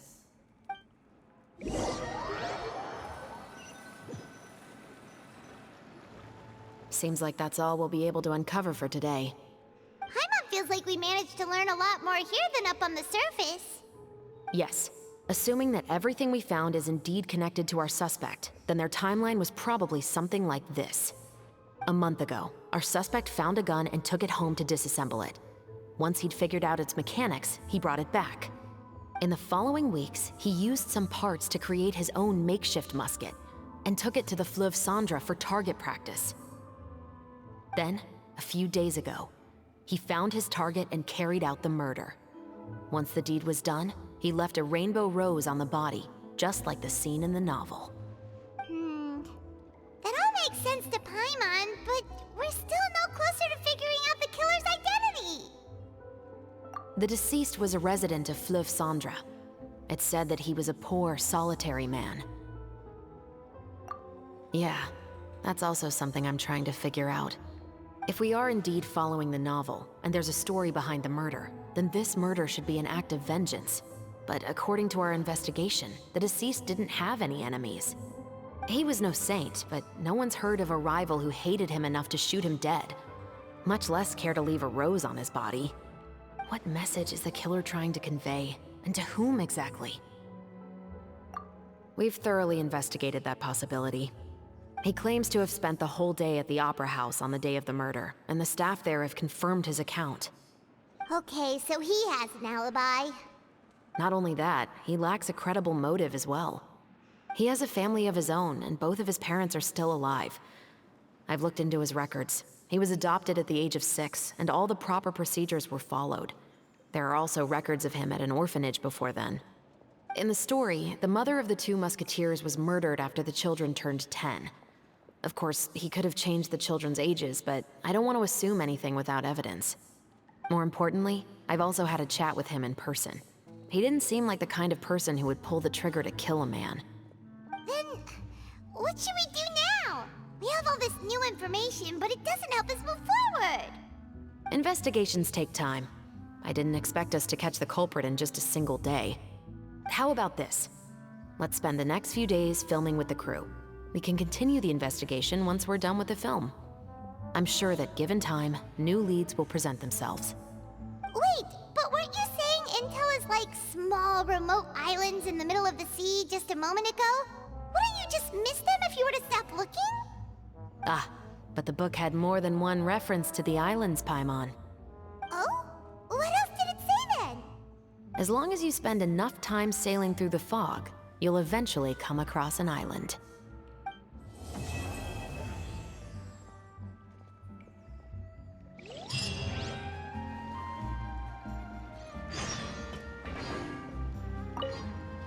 What? Never thought that the captain of the security and surveillance patrol could come from the Fleuve Cendre? You mean rising through the ranks? It was a struggle, for sure. But as long as you can distinguish yourself through your accomplishments and skills, you'll eventually be recognized for your worth. If you look at it another way, my life at Fleuve Cendre has actually taught me a lot of valuable skills. Skills like how to barter with criminals or how to think in their shoes. Of course, I'd appreciate it if you could keep this a secret between us.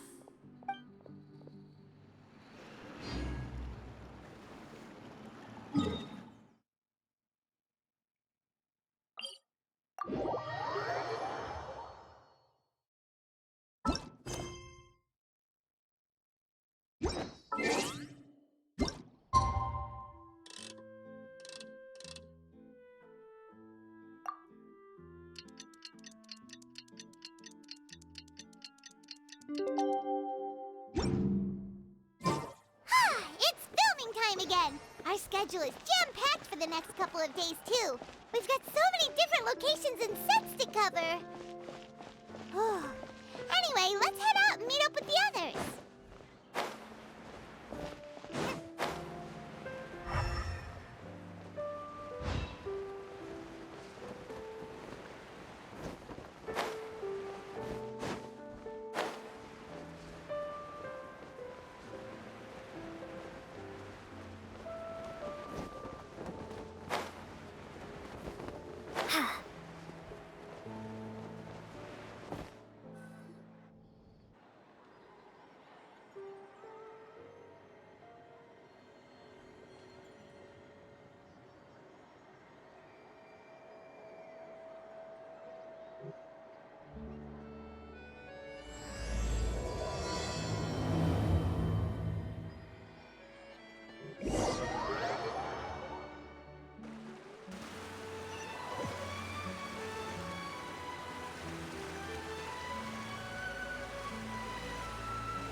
Everyone, we're looking to wrap with our two main ladies today.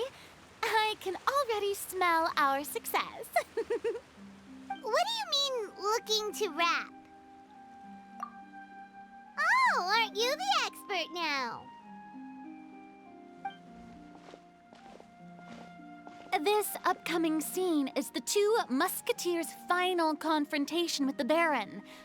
There will be quite a bit of action, but no choreography beyond what we've already rehearsed. Anyway, get ready. Lights, camera, action! The view is beautiful tonight. It reminds me of that fateful night 10 years ago. And now that I've said it, I can even make out the faint fragrance of herbal tea in the air. Enough, villain! It's time that you pay for the death of our mother! My dear Iris, have you forgotten your manners? How can you speak like this to your own father? I'd sooner swallow all of my teeth than call you father. What did I expect? Seems the daughters have turned out to be just as obstinate as their foolish mother. In this world, Mora and status is everything! She thought she could blackmail me using her children and force me to grant her recognition and concessions? Ah, how naive can a woman be? Mother never asked a single thing of you. All she wished was for us to live a peaceful life, just like the others. It was you who personally brewed the poison of prejudice and sent Mother to her death. Compared to that deadly poison, the 2 bullets that will soon pierce through your heart will be like sweet mercy. And that's exactly why I said you're just as naive as her. Did you really think 2 muskets would be enough to defeat me? So let's see. What is stronger? Mora and power, or the 2 muskets in your hands? Get them! Tulip! There are too many of them! It'll be okay. We'll cover each other, Iris. And Mother will be watching over us, too.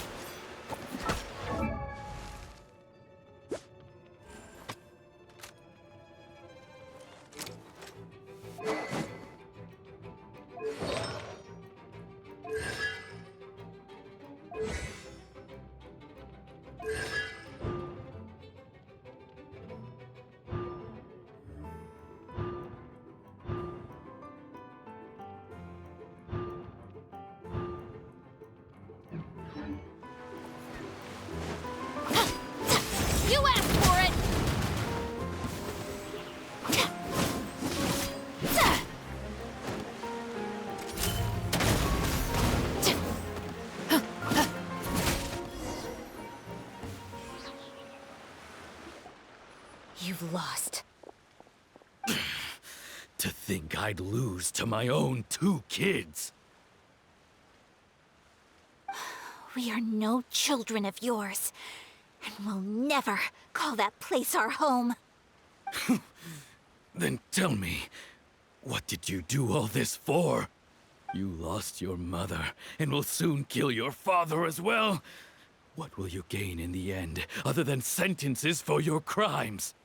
We will gain our long-awaited justice.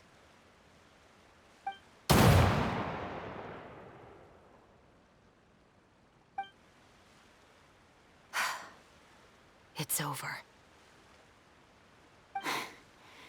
Finally, it's over.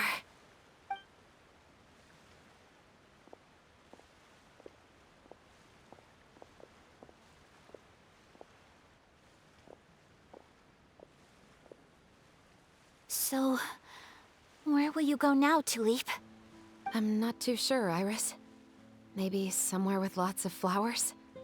After all, Mother always did love going where the blossoms were. What about you?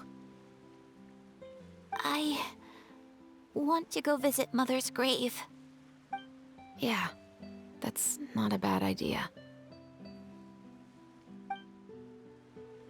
Huh? Tulip, look! What is it? It's Mother's favorite. The rainbow rose. Look, it's blooming again.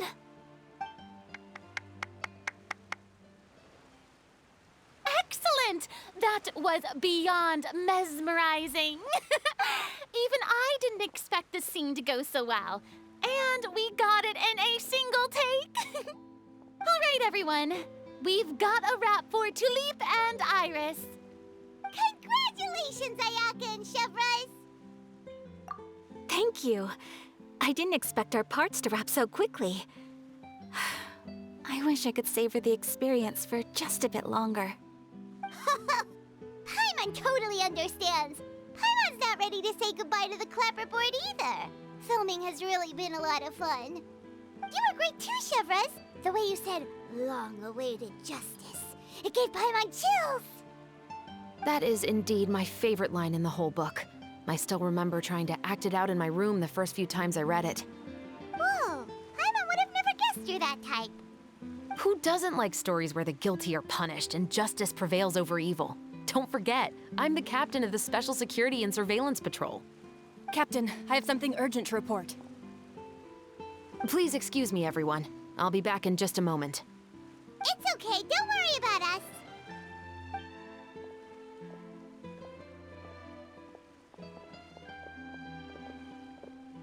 Oh? Was she whisked away by work already? I was just about to tell her how great she did. It seemed like some urgent official business. Then perhaps we should thank the stars that we were able to wrap both of your parts so quickly today.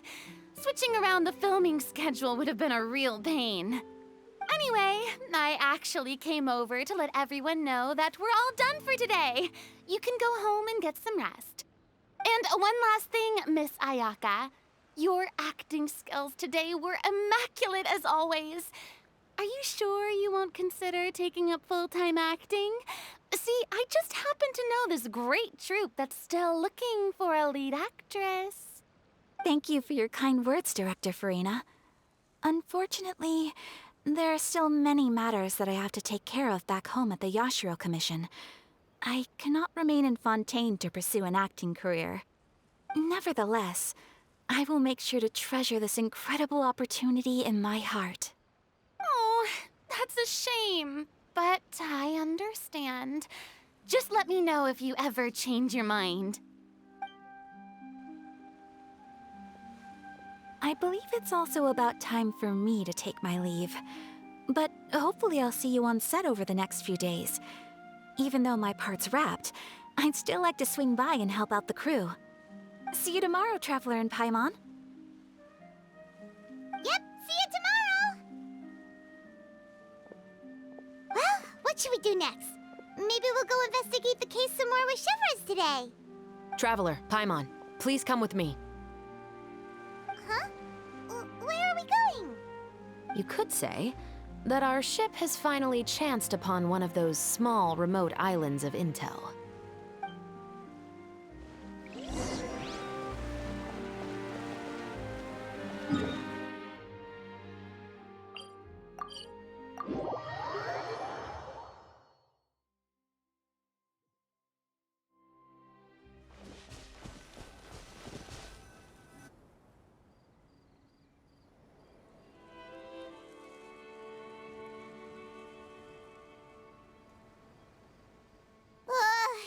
Paimon's exhausted. Paimon definitely didn't expect having to float this far after a full day of filming. So, Chevres, why did you take us here? Affirmative. It wasn't anything conclusive, but it should show us a clear way forward. Have you ever heard of someone by the name of Emily? Oh, you mean that famous perfumer? She's a good friend of mine.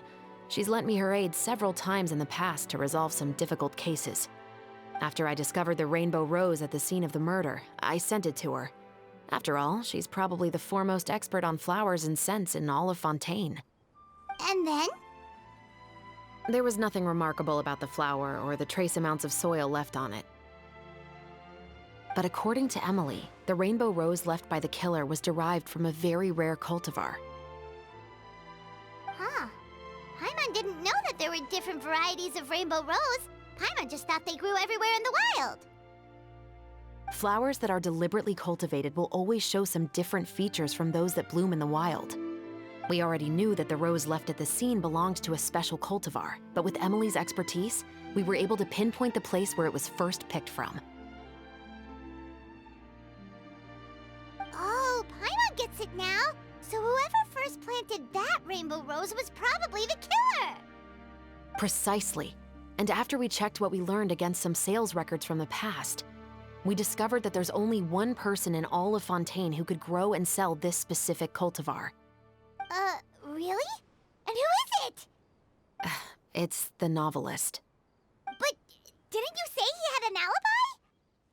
To be clear, I haven't changed my mind about him. I still don't think he was the one who pulled the trigger. However, that doesn't mean the true culprit never visited him at his home or never purchased a rainbow rose from his garden. Whatever the case, we will have to confirm a number of things with him. So you mean the next place we need to go is... Yes, we're going to pay him a visit at his home.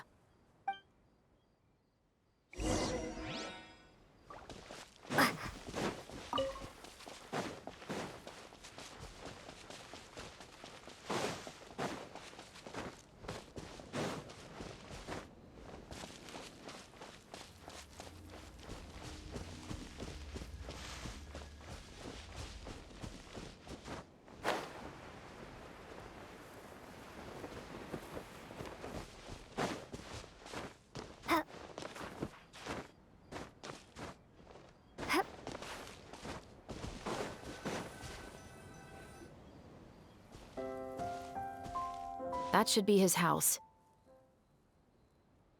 There are so many Gardamex stationed around the place. That's pretty unusual, right? According to what he told me last time we spoke, he hired them so he won't be harassed or disturbed. Huh. So there are a lot of flowers in his garden, but Paimon doesn't think we'll be able to pick one without alerting the Gardamex. Right. Which is exactly why I think there has to be a special connection between him and the killer. So, should we knock? Just wait here for now. I'd like to take care of a number of those Gardamex first. But they're so far away. How are you planning to do that? Don't forget, Paimon. I'm actually the real-life captain of the Musketeers.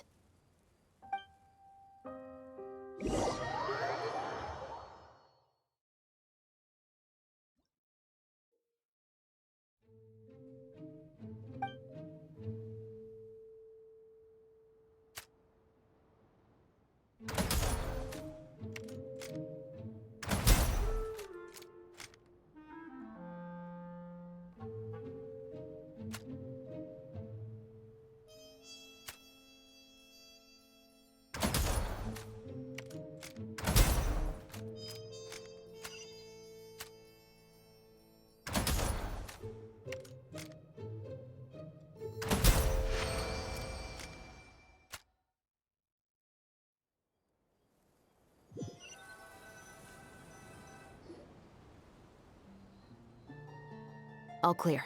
Let's go. Wait! Paimon's a little nervous now that we know he could be the killer. Can we go over our plan of action again? I'll go knock on the door and make sure it's safe inside. Once we're sure that we're in the clear, I'll ask him to come with us for a quick round of questioning at the guard's headquarters. But can't we just arrest him? We still have no evidence that he's the killer, or that he lent the killer any direct aid.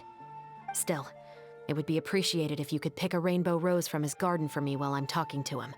It'll help the Marachose Phantom confirm Emily's theory. Sure, no problem. Just be careful, Chevreuse.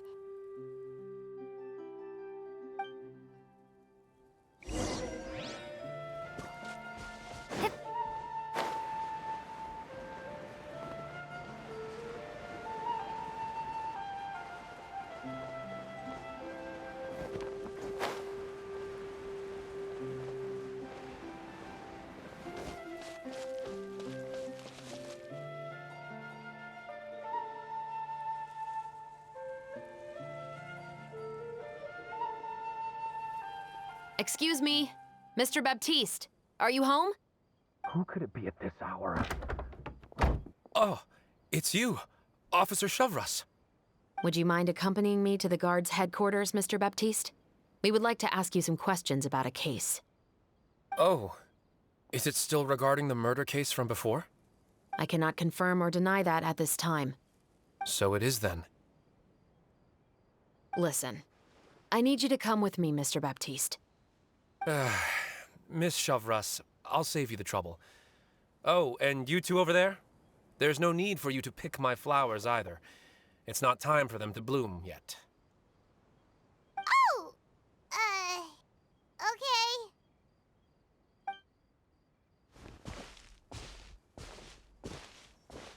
By saving me the trouble, you mean... I will confess. I was the killer. Huh?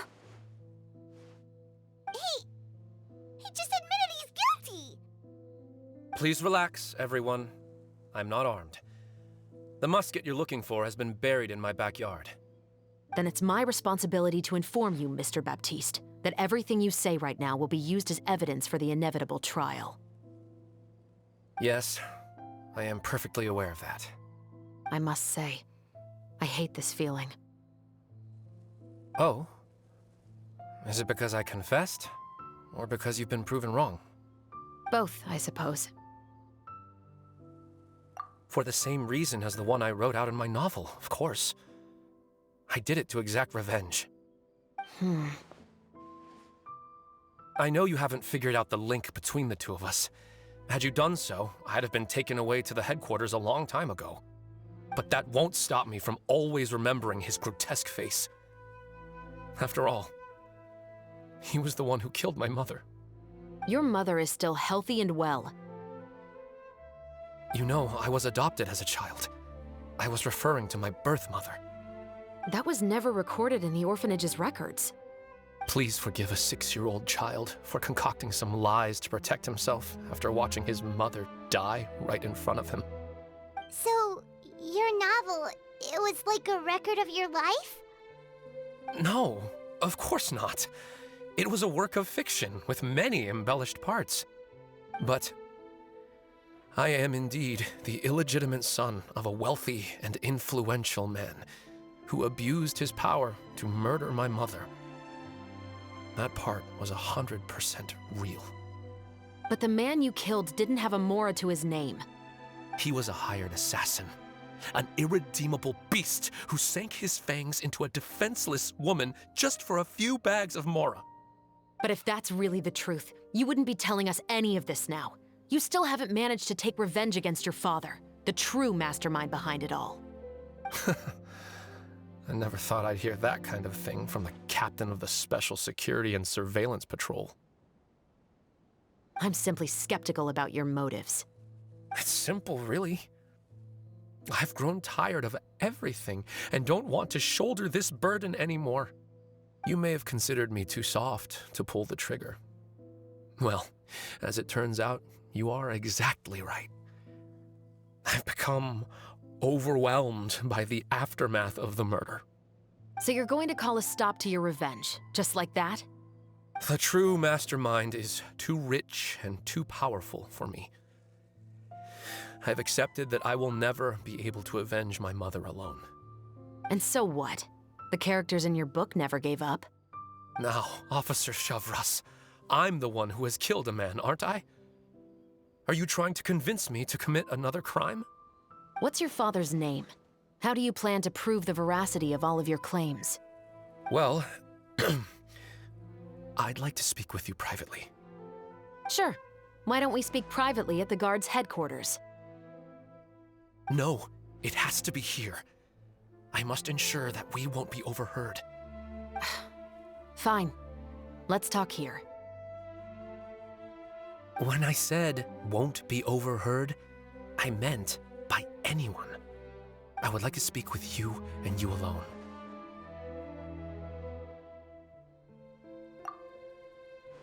Thanks. I appreciate it. Please stay safe, Shavras.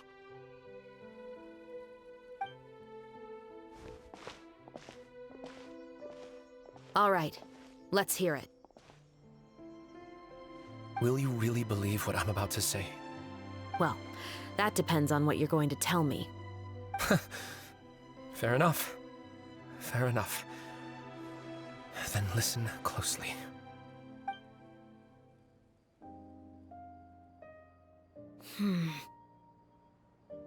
So that's how it's all connected. So, it seems you believe me after all. Do you want me to go public with this? No, of course not. At least, not right now. Then why did you bother telling me? You've read my work. What do you think? Even if you were to go public with all of this right now, he'd simply deny everything. It's been too long. Almost 20 years. Anything that could be used as evidence has long faded away. Even if there might have been a solitary island of truth once upon a time, it has long sunk beneath the waves by now. Justice will never find him. Not if you don't try. I know that as the captain of the Special Security and Surveillance Patrol, you will always stand on the side of justice. But do you really think a cushy life in prison really constitutes justice for him? I bet he could lead an extremely comfortable life in the fortress of Meripede. What are you trying to say? I've been observing you from a distance. Your portrayal of the Musketeer was exquisite. Pull the trigger of justice against him. Let the villain get what he deserves. You want me to let you go so you may complete your revenge? No, Officer Shavras. I know that would be impossible. No. What I'd like is for you to perform the deed on my behalf. Oh, Shavras sure is taking her time. What could they be talking about anyway? Oh, Paimon's worried. What if he decided to attack her? Oh, you do have a point. Still, do you have any idea who the rich person might be? And why the novelist doesn't want us to hear what he's saying to Shavras? Sorry to keep you waiting, you two. Hey, how did your talk go? I've already sent someone to escort Baptiste back to the headquarters for questioning. He wasn't lying about the musket. It was indeed buried in his backyard.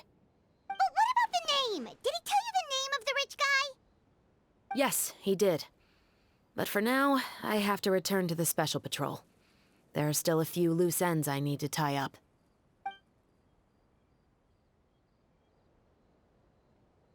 I'll probably be quite busy over the next few days, so apologies if you don't see me on set.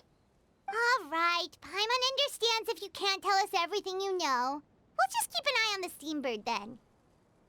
Actually, there's still something else I need your help with.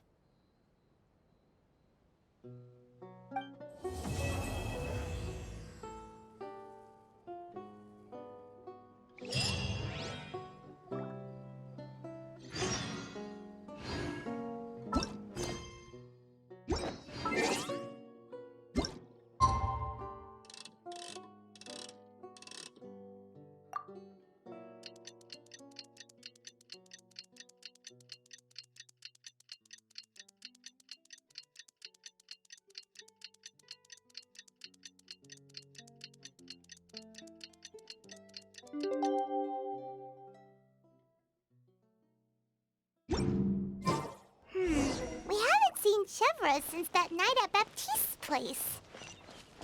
Well, guess there's no point in worrying about it now. Let's go join up with the others.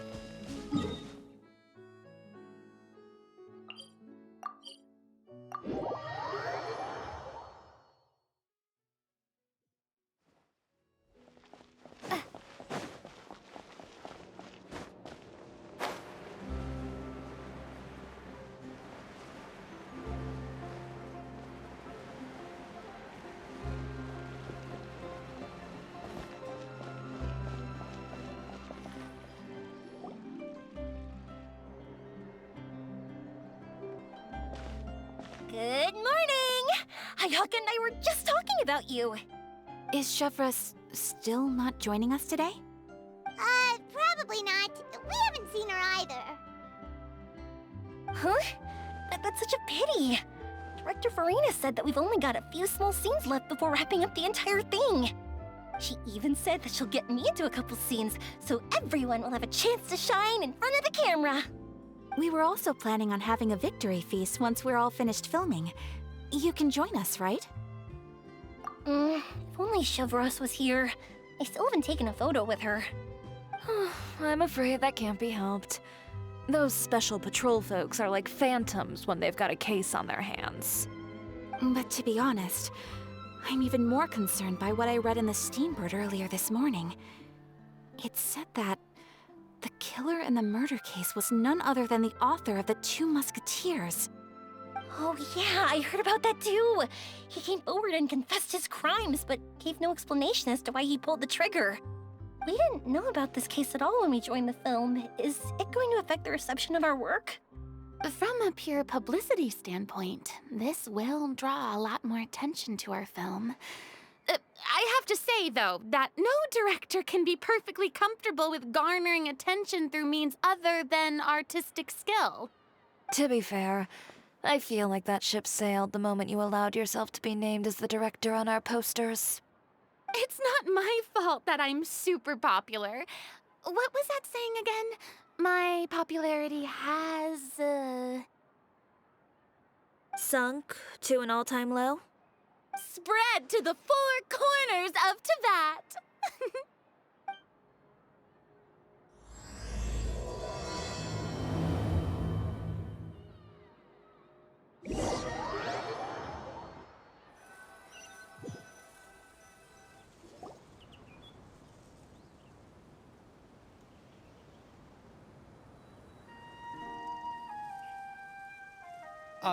Excuse me, everyone.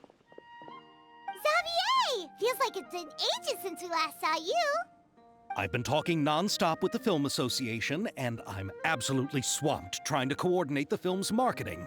So forgive me for not being around more often, but please believe me when I say that I will make sure everyone's hard work gets the exposure it deserves. Oh, seems like you've been fighting your own battles. Yes, that's one way to put it. Oh, and before we begin the final round of filming, please allow me to finally introduce you to the original investor of our film, Mr. Morris. A pleasure to meet you all. Yes, glad to make your acquaintance, Mr. Morris. We've heard about the issues you've encountered with your financial situation, and genuinely hope that things have taken a turn for the better. Oh, well, the situation has indeed improved somewhat. Don't worry, Mr. Morris. Accidents and last-minute challenges happen all the time. There's no need to blame yourself over it. The good news is that we're almost done filming now, and I would even say that this is the best story I've ever seen. Is that so? I see, that's great news. All right, now that we've gotten all the pleasantries out of the way, let's get this show on the road. We'll mostly be filming typical people and scenery from the streets today to improve the sense of environmental ambiance in some parts of the film. Oh, and there'll be a cameo for Mr. Kamisato and Miss Yoimiya as well. They'll be used to show outsider perspectives on the fates of the 2 Musketeers. That's right. Ayato should be here any minute. Excellent! Then let's start with the scenery shots. Camera and clapper loader, you're up. Yep, Remember, all we need are some wide zoom shots of the streets. If you happen to find some particularly lovely patches of flowers and grass, feel free to grab some close-ups of those as well. Ready? Lights! Camera! Action! Okay, now move the camera slowly. Try to focus on that flower. What's wrong? Just adjust the focal length a bit. Something the matter? Huh? But wasn't it working fine for all the days before? Veronique, can we try a different camera? No problem. How about this one? All right, let's give it another try. Lights! Camera! Action! Don't tell me. This one is broken too? Veronique, do we have any other spare ones we can use? I'm afraid we only brought these two today. What? Then go find a workshop to get them repaired right away. Oh, and you too, Bono. Go find our spare camera in the warehouse and bring it back to the set. On it. Greetings, everyone. My apologies for the delay. Is something the matter, Ayaka? It seems like there are some issues with the filming equipment today. We're stuck for the moment. I see. Well, let's not just stand here twiddling our thumbs. Actors, to the makeup booth. We'll start on the next scene as soon as we get a working camera. The people at the workshop told me that the part which holds the lens in place seemed to have fallen off. That's super strange. It was perfectly fine just yesterday. Well, no time to dwell on that now. Let's get back to filming. Ahem! Quiet on set! Places, everyone! Lights! Camera! Action! By the way, have you heard about that recent murder case? Yes, I have. It seems that they've caused quite the commotion in the city. I heard that the chief of the guards is so mad about not catching the culprit that he's about to explode. Oh? I find that quite hard to imagine, considering how he already looks most days. Director, we have a problem. Oh, we're in the middle of a take! Couldn't you wait until we wrapped up this scene? No, Director, our film, all the finalized film that we've been keeping in the case has disappeared. Oh, wait, what did you say? Mr. Bono, please take me to where the film was kept right away. I'm coming too. No, Yoimiya, you have to stay here. Oh. Okay, listen up. Everyone who's not working on this current scene can go with Bono to look for the film. Everyone else, stay put and wrap up the scene. Unbelievable. How could all these problems happen in just one day? We're back. How did it go? Did you find the film? We found it in the sewers. Huh? In the sewers? Is the film still okay? We discovered it just in time, so we should still be able to salvage it. The others are checking now to see if we lost any specific scenes. You scared me for a moment there. I nearly thought we had lost everything. I really don't want to experience that feeling of despair again. Okay, but who could have stolen the film and dumped it there? Could it be, some competitors working on other films? But if they wanted to harass us, why wait until the last day? Okay, we don't have time to really look into it right now. Let's strike while the iron is still hot and wrap this thing up once and for all. Yeah, let's finish it.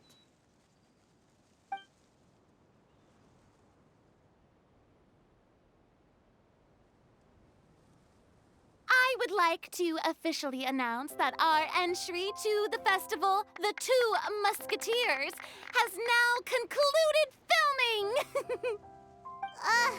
Paimon is spent. It's so late already.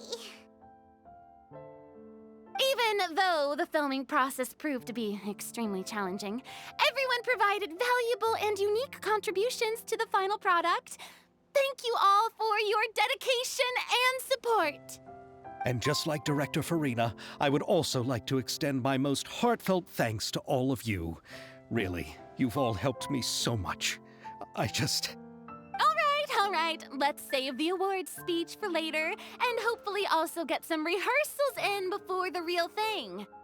Anyway, now it's time to party! Let's all make our way to the beach and have a celebration feast so loud and fun that even the blubber beast will want in. Party! Party! Paimon wants to party!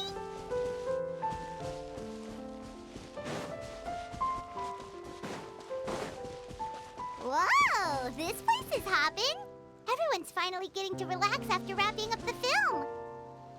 Let's go chat with someone! Have you ever seen a fireworks show, Mr. Morris? It's pretty amazing.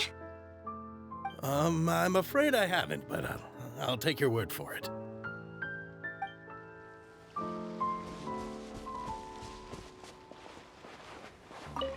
Oh, this is turning out to be quite the party.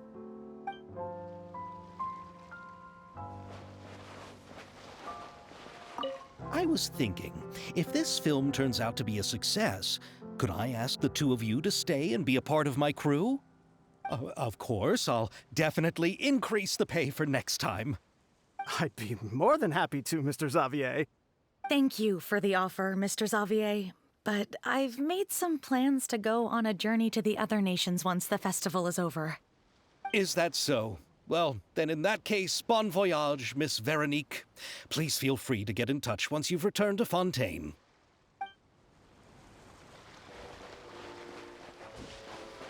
Hey, Ayato! How's your work been going?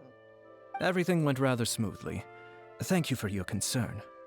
Ayato told me that we've already confirmed the dates for some Inazuma Fontaine cultural exchange events. So the next time we visit, we'll be doing so in our capacities as the representatives of the Yashiro Commission. Oh, that's great! Then maybe Paimon will be able to find Fontaine detective novels in Inazuma from now on! Oh, wait. Wouldn't Yaimiko get upset if that happens? That would be stealing some of her business. You've got a point. She's always complaining that light novels have become bland and too predictable after all. The cultural exchange won't only feature literatures of both nations, of course. We have also made plans for cross-cultural engagements in the fields of gourmet cuisine, toy making, and artisan craftsmanship. Whoa! Paimon's getting super excited now! When the time comes, be sure to visit and participate in all the events.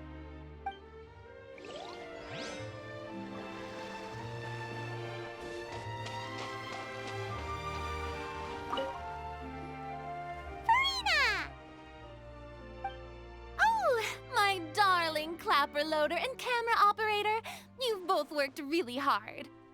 Paimon thinks you worked even harder than us. Honestly, Paimon was getting a little tired of playing with the clapperboard by the end of it. Worst of all, Paimon started having dreams of you shouting, "Lights, camera, action!" into Paimon's ears. The actual dream can't even start until you've yelled that. Hey, if anything, shouldn't I be more grand and delightful in your dreams? We've been through so much together, and that's how your brain remembers me? That's not Paimon's fault. We've just used the clapperboard too much lately. Anyway, what's most important is that we've wrapped the film. I'm pretty confident that we'll take first prize. Hey, no need to mention the official name. Wait, now that you mention it, if we did win the prize, would Farina just get a statue of herself? Come on, I don't need that kind of attention. Xavier can accept the reward on our behalf. But just imagine! Farina accepting the Farina Award! and holding a Farina statue. I'm going back to my dessert now. You all can keep discussing that on your own.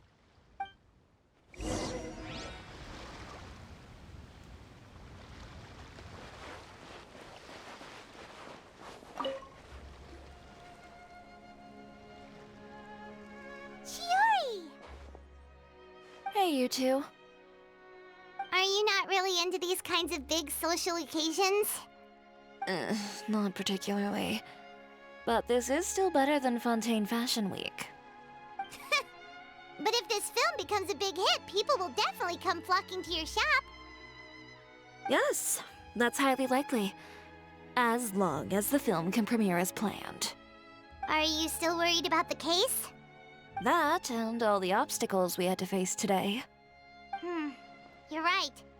It's as if all our bad luck just manifested at once. But why today of all days? No, it's nothing. We've already delivered the film to the editors, so there should be nothing more to worry about. How are you doing, Mr. Morris? You having a good time? Well, you could say that. Do you happen to know when the party is scheduled to end? Judging by how much fun everyone's having, I'd say probably not until well after midnight. Is there something that you still have to take care of at home, Mr. Morris? Oh, well, I'm just not a late night person, so I might take off shortly. Oh no! Silly me. I almost forgot something super important. Oh, what is it? I prepared a whole batch of fireworks for the party, but I forgot to bring them over from the warehouse. Fireworks, you say? Well, that's, truly a pity. Sorry things didn't go as planned. Could you help me carry them over, Mr. Morris? I won't be able to fetch all of them by myself. Me? Are you sure that you can't find anyone else? I just wanted to make this a surprise for everyone. The warehouse isn't far from here. We'll be there in no time. Pretty please, Mr. Morris. These are some of the best fireworks I've ever made. So I also want you to see them before you leave. They're stunning. I promise that they'll be a once-in-a-lifetime experience that you'll never forget. But... It's okay. Just come with me. If we're sneaky enough, nobody else will see us leaving. All right. The warehouse is right over here. I moved the fireworks there in advance, so it shouldn't be too much work bringing them back. It's still a ways away from the party. Sorry about that, Mr. Morris.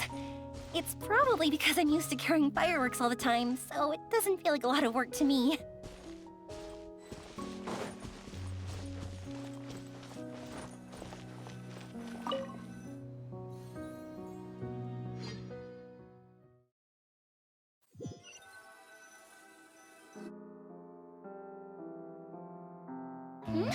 It's dark in here.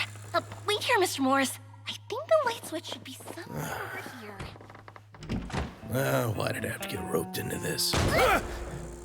What was that?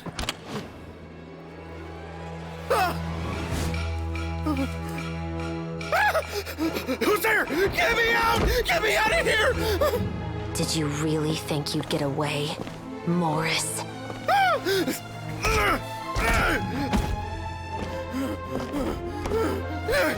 You've got the wrong guy! It wasn't me! I'm not the killer! You know, Eliza died a far more heroic death than this. She fought your assassin to the end, to save the children she had hidden beneath the floorboards.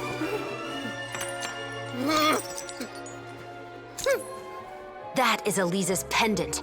The one with a photo of you two inside. The one you gave her. Ring any bells? It's a fake! It has to be! There's no way! No way your assassin didn't destroy it, you mean?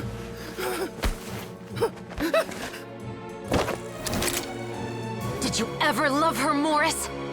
Or was killing her always the plan? No, please. Listen to me. I told Eliza to keep us a secret. I paid her plenty for her silence.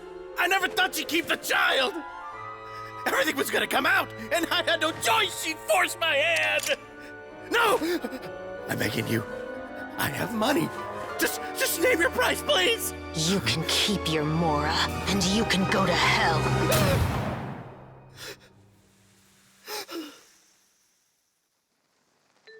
I'm Captain Shovraz of the Special Patrol. Morris, you're under arrest for Eliza's murder. Huh?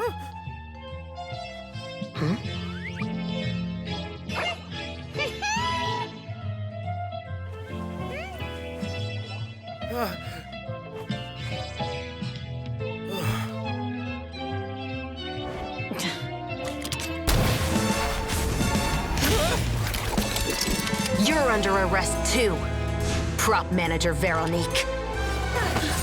Or perhaps I should call you the Second Musketeer.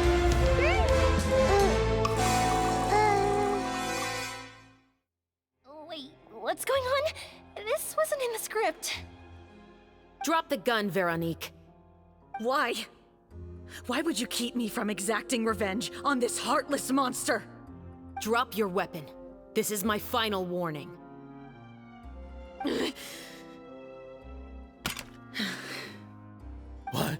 What is going on? Do I have to spell it out for you, Morris? Everything that took place just now was staged to get you to confess the truth. But this last part is all improv, of course.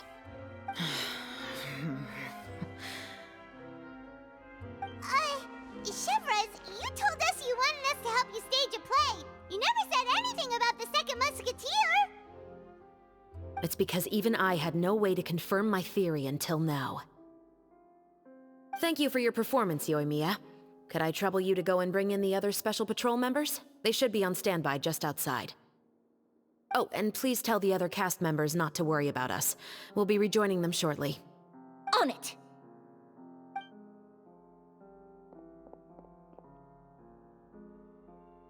So what do you think, Morris?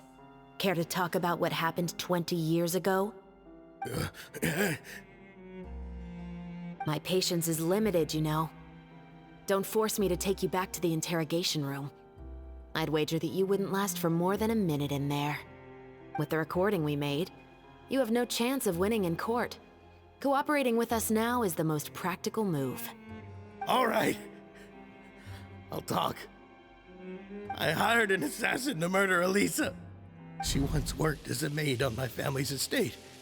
She was very beautiful, and after some time I fell for her. We kept our relationship a secret and carried out an affair for some time, but it wasn't long before she became pregnant. And if my parents ever found out, they would have stripped me of my inheritance and status, driven me out of my home. I also didn't expect Eliza to insist on bringing the pregnancy to term. She even asked me to leave my family and travel far, far away with her. She believed that you were truly in love with her. I didn't have a choice. I gave her a large sum of Mora, told her to leave the family and to get rid of the baby. But then years later, she sent me a letter. There were photos of 2 children, and she even asked if I could find some time to visit them. Huh? 2 children? Paimon thought Baptiste was the only... you mean... Even if she had the children against your will, you could have just ignored the letter entirely. Why kill her? I had just gotten engaged to be married to an heiress from another wealthy family.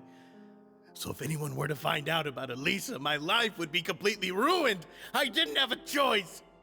No. You always had a choice. You just made the wrong choice. Again. Do you know how it feels to watch your mother be killed right in front of you? My brother and I were hardly even school age yet. We were hidden beneath the floorboards, grasping each other's hands like a lifeline. We were so terrified that we didn't even know we could ever take a breath. All we could do was to watch Mother try to fight back, and then collapse to the floor.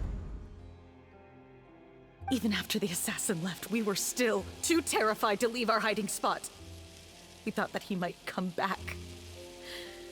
It was only until the next evening when we finally climbed out and gathered around our mother. but she had already become cold and stiff to the touch. You made up your mind right then and there to bring this case to light. Not only that, we resolved to get our revenge. And that's why you became the Musketeers. No, that's why I became a Musketeer! The man from before was also killed by me. My brother had nothing to do with it. I figured as much. You did? I once told these two that he didn't look like a killer to me. His confession from that night also rubbed me the wrong way. I think what really tipped me off was, how could I not feel a sense of regret in him? Huh? He confessed faster than any criminal I've ever met, but he didn't say a single word about you. He insisted that he was the sole perpetrator in the case. But after the questioning ended, I disassembled the musket we dug up from his backyard, put it in front of him, and told him to reassemble it. Wanna guess how far he got? He had no idea where to even start. He's never touched a gun in his life. Based on that, I determined that he was not acting alone. He only surrendered himself to draw our attention and create a moment of opportunity for his partner. So, I decided to play along. And as expected, the second musketeer followed us without hesitation once she saw Morris get separated from the rest of the cast. Besides, why else would he call the novel The Two Musketeers? But how did you know it was Veronique? I figured it out the moment Baptiste told me his father's name. That so-called financial crisis was all just a ruse. He just wanted to sign up as the investor and then leave the film without any source of funding. After all, he has a vested interest in minimizing the reach of this story. It's really just the same thing as what he did to Eliza all those years ago. Human scum. But then Xavier pulled out all the stops and got the film made against all odds. Morris couldn't have that.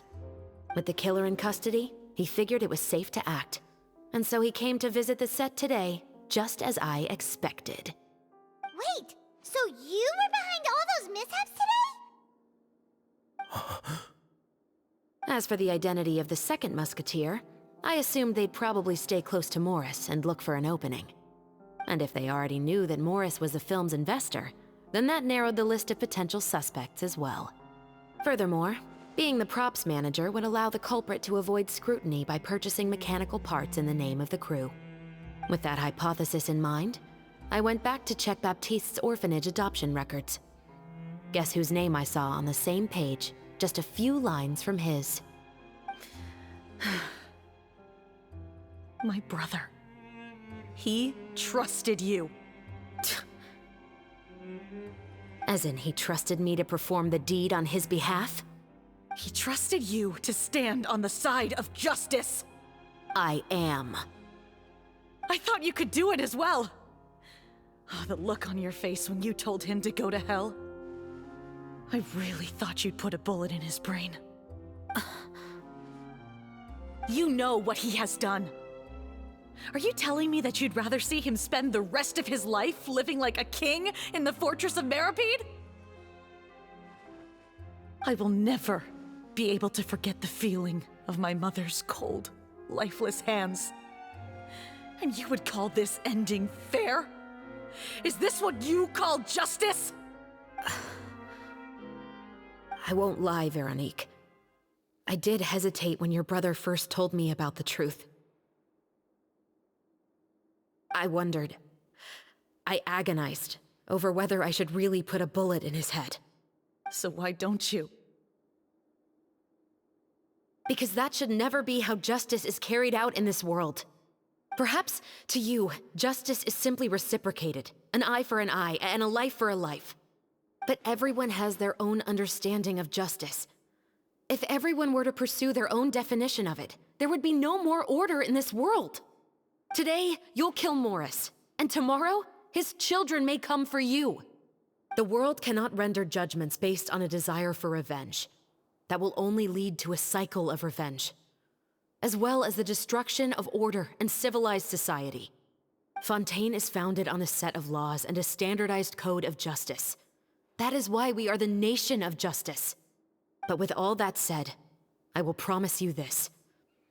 Morris will not lead a cushy life in the fortress of Meripede. Chevros, the rest of the Special Patrol is here. Thank you so much, Yoimiya.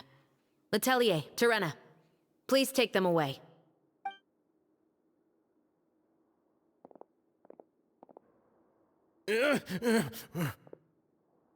I still can't agree with your reasoning.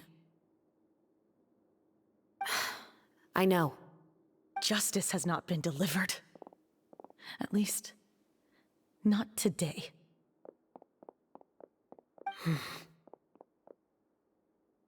Chevros. Let's go. We should give an explanation to the crew. Thank you for your concern. I'm fine. I'm just thinking about the things in life that have driven people to take justice into their own hands.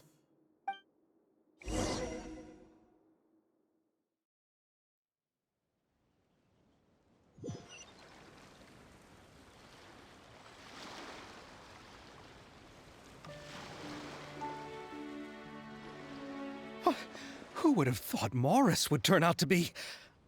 I'm at a loss of words. How could he have done something like this? I'm just glad that you're all safe and sound. Who knew that such a labyrinth of cases would be behind this story? Well, what should we do now? We have a finished film, of course, but should we still go ahead with the premiere? What do you mean? Shouldn't you be even more motivated to spread the word now that you've learned the truth? Chiori is right. I'd also like more people to see this story for themselves. But the real ending of the story seems to have deviated somewhat from the one in the script. Is that still acceptable to you, Miss Chevros? The call is yours. We still have time to reshoot an ending if that's what you'd like. No, it's fine as is. I like what we have for the catharsis. Romanticism is what gives works of art their appeal. Fiction is able to explore means of restitution that could never work in real life. Just like the real world, the world of stories also has its own set of rules and justice. These different possibilities are what initially drew me to reading in the first place. Sounds good to me. I support your decision. What about Veronique? Will she be okay? She will soon face her judgment alongside her brother and Morris. If I had to guess, they'll probably all be sent to the fortress of Meripede. I'll make sure to give Risley a heads up about it. Oh, you mean that kind of heads up? Exactly. Ahem. All right, then the matter's settled. Now that everything's been taken care of, there's no reason for us to keep looking all gloomy and grumpy. Let's get back to the feast and enjoy each other's company. We'll be starting the post-production process tomorrow. You should join us, Chevros. You missed the first few hours of the party, didn't you? All right. Count me in. Then I'll wait for you over there. There's still some good news that I'd like to share with Chevros. Traveler, Paimon, could you wait for me by the sea after the party ends? I'd like to go on a brief walk with the two of you. Thank you very much.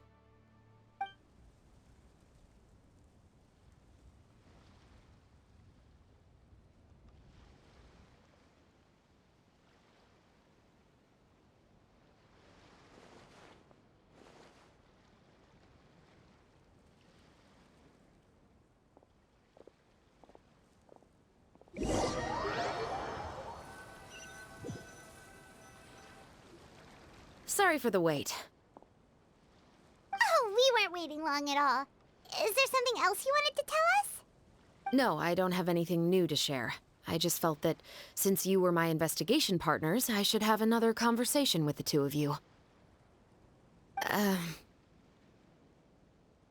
Traveler, how would you have responded to Baptiste's request if you were in my shoes?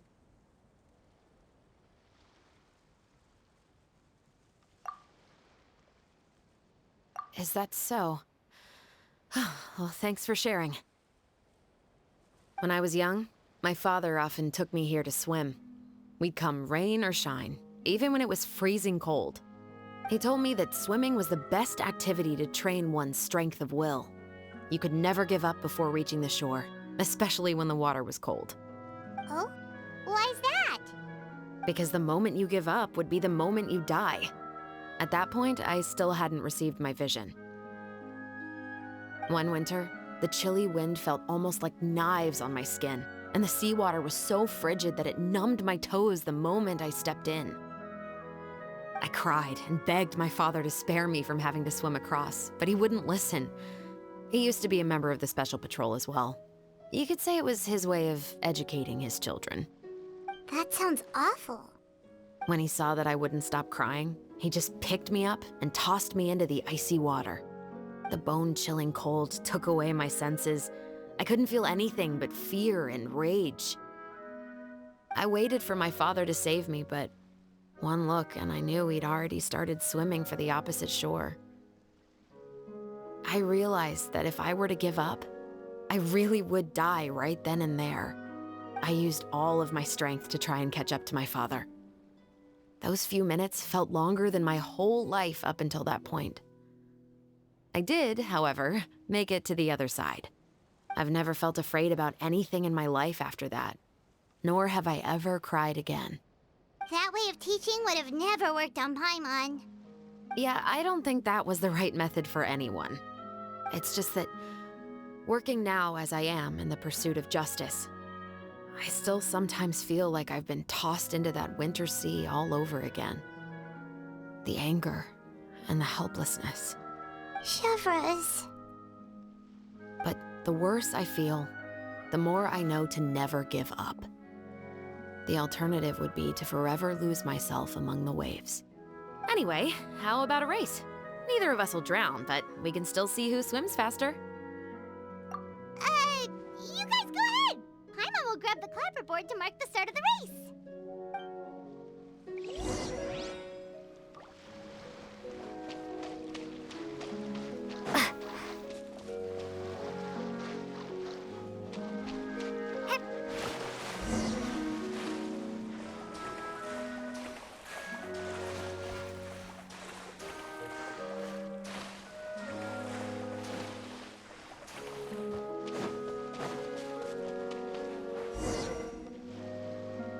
Oh, that felt good. You were so fast in the water, Chevreuse.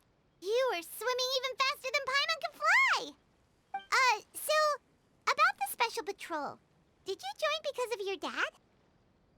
Partly, but I'd say I was more inspired by the heroes I read about in stories growing up. Oh, so it's due to your love of stories. Of course, it was only after I joined the Special Patrol that I learned that truth is often stranger than fiction. Come on, let's walk a bit more.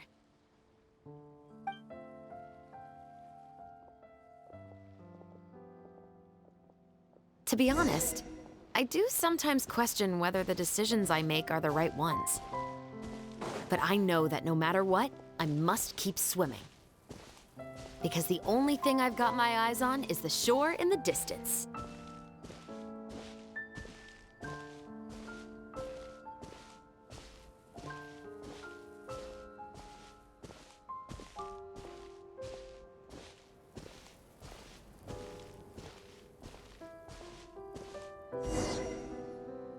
Thank you for coming on this walk with me. I feel a lot better after getting all that off my chest. Huh. We're nearly back at Baptiste's house. Huh. You're right. I didn't realize we were so close. He really did plant a lot of flowers. It's just like how he described it in the story. Huh?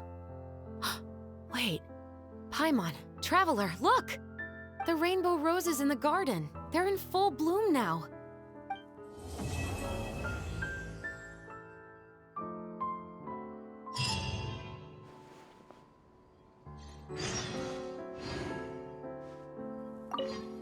Even though it's a bit late, I must thank you for investigating this case with me. Not on behalf of the Special Patrol this time. It's a personal expression of gratitude from yours truly. Oh, you want to hear more about my father? To be honest, I didn't spend that much time with him. He was always busy with the Special Patrol, so he would often return home really late at night. Some nights, he didn't come home at all. Once, he didn't come home for a long time, maybe a whole week or so. When I went out to buy food, I learned that he had become a criminal, and by extension, that made me a criminal's daughter. But we can talk about that another day. I actually have a lot of sympathy for Veronique and Baptiste. I can understand the hatred they feel for their father. But that doesn't mean I'll allow them to walk the path of evil, even if it might lead to another sense of justice. Films are different from the real world. They're a form of art and represent the wishes in people's hearts. I adore the two Musketeers, and I'm very happy to have had the opportunity to act the role as one. I can't wait to catch the film when it premieres in the Opera House. I'm looking forward to seeing the audience's reaction to the climactic ending. Thank you for looking out for me. I'll see you at the award ceremony. I'd be very surprised if we don't win.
Xavier, it's been a while.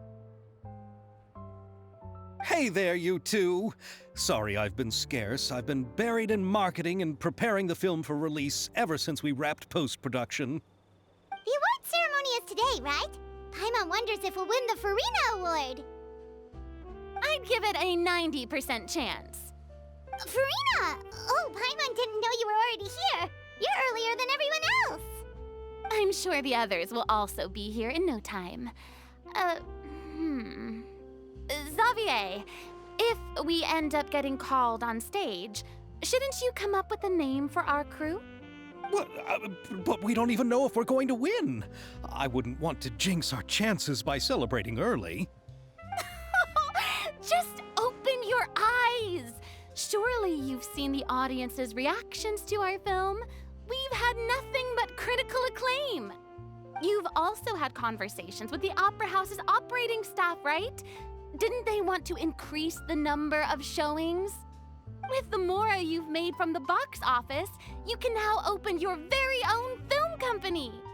But that's all credit to my amazing crew. You've all helped to make this a reality, so I can't be the only one asked to come up with a name. Well, give it some thought. I'm sure the crew will respect your choice. All right, but before that, Traveler and Paimon, could I trouble you to quickly pay a visit to the Fortress of Meripede? Huh? But shouldn't we stay for the award ceremony?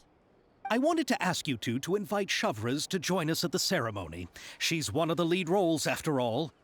I haven't been able to find her recently, so I haven't had the chance to invite her personally. According to the papers, the culprits of the Musket murder case will be personally escorted today by the captain of the Special Patrol to the Fortress of Meripede.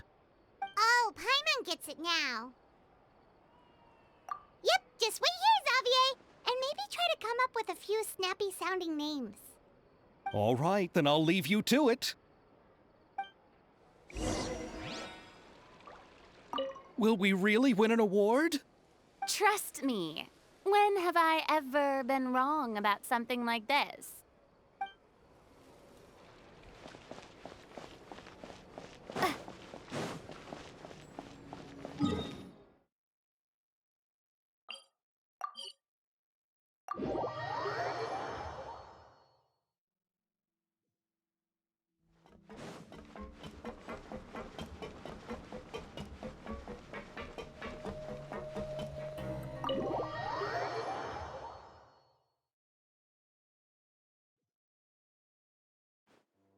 This is as far as I'll be taking them. I'll leave the 3 of them to you now. Got another errand to run? Something like that. I'm expected at a party. Now that's something you don't hear every day. Found a new pastime? No, it's just a special occasion. Shavras! Risley! Festivals really do bring people together. It's been a while since I last had so many visitors at the Fortress of Meripede. Call it the festival spirit, I guess. Yeah, you could say that. Even our head nurse has gotten herself all worked up preparing super deluxe nutritious shakes. Just one gulp and you'll have met all your nutrition needs. Were you talking about work just now? We've already finished discussing everything. So, what do you think about my heads up, Mr. Risley? I believe I haven't yet made any promises or guarantees. But you also didn't shoot me down. Here, how about this? You could give everyone a copy of the newspaper. Perhaps on the day when the cover story happens to, oh, I don't know, expose a certain someone's misdeeds from 20 years ago? I suppose then a certain someone may soon find himself the most unlucky person in the Fortress of Meripede? While another 2 people will soon be hailed as heroes. Speaking of heroes, did you 2 need something from me? Oh, actually, we're here for... You're here to invite me to the party, right? Don't worry, I didn't forget. Ooh, then let's head back right away! See you, Risley! Happy Fontanalia Festival! And the same to you.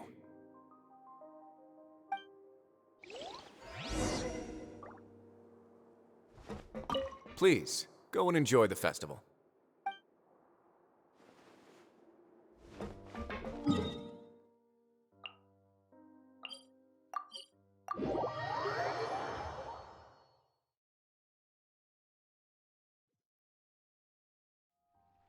And the winner of the Farina Award for the first Fontanalia Film Festival is... the 2 Musketeers!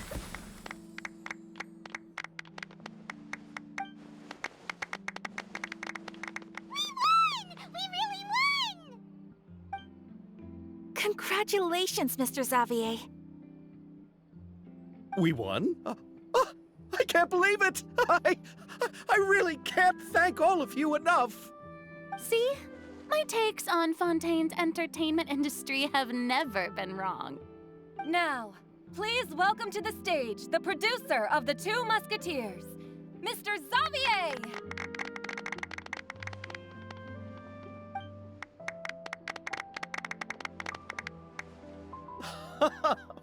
Thank you! Thank you all so much for your recognition and support. While I'm up here, I would love to give special thanks to... Time really flies, huh? It certainly feels that way. It feels like it was only yesterday when you were teaching me to hold a musket. Will you come back to Fontaine again? Of course! I'm very fond of this city. There are so many novel and interesting things that it's been hard to keep track of them all. But how about you? Would you be interested in visiting Inazuma? I can't say the thought has crossed my mind before, but I'd be willing to consider it now. I will be eagerly awaiting your visit. It would be wonderful if you could visit my home and enjoy a taste of our tea and desserts. Yeah, let's keep in touch. Did you accomplish all you came here for? Yes. And you should visit Inazuma again sometime. How has Ogura and her business been? To my knowledge, she's doing quite well. Tell her I said hi. I certainly will. I heard the thunderstorm has stopped. Yes, and the war has also been brought to an end. Peace and prosperity has returned to the islands. I quite like the sound of that. Perfect for hanging textiles out to dry. I'd like to offer my thanks again to the entire cast and crew. Without you, I would have never completed this film, much less had the opportunity to be standing on this stage. With the support of my entire crew, I would like to officially announce our film company, Musketeer Pictures. Woohoo! That has a really nice ring to it. Then in that case, Let's please welcome all the members of Musketeer Pictures onto the stage for a commemorative photo. Oh, Paimon didn't know we'd also be taking pictures. Director Farina, I believe you are the most deserving person to raise this trophy. Huh? No. There's no need. It's so embarrassing. It's an honor the director deserves. Yes, I agree.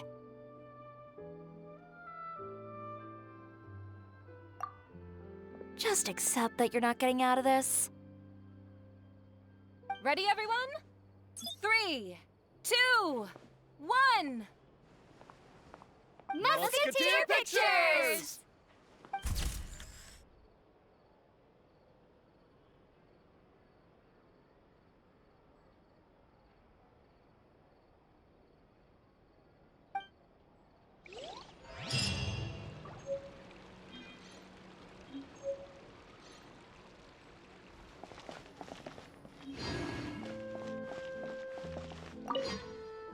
Lady Farina, please allow me to take just one more photo of you.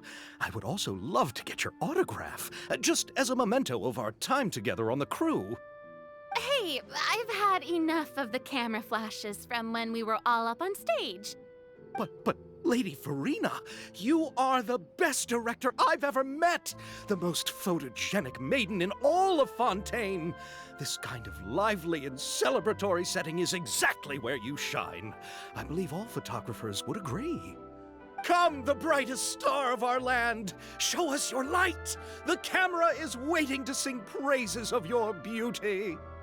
Well, I'm flattered, but... All right. I'll humor you and try a few more different poses. But I don't have to hold the trophy, right? Of course. You may pose however you like. Thank you so much. Thank you so much. By the heavens, my luck has been beyond belief. I'm having a hard time coming to terms with it now. Oh.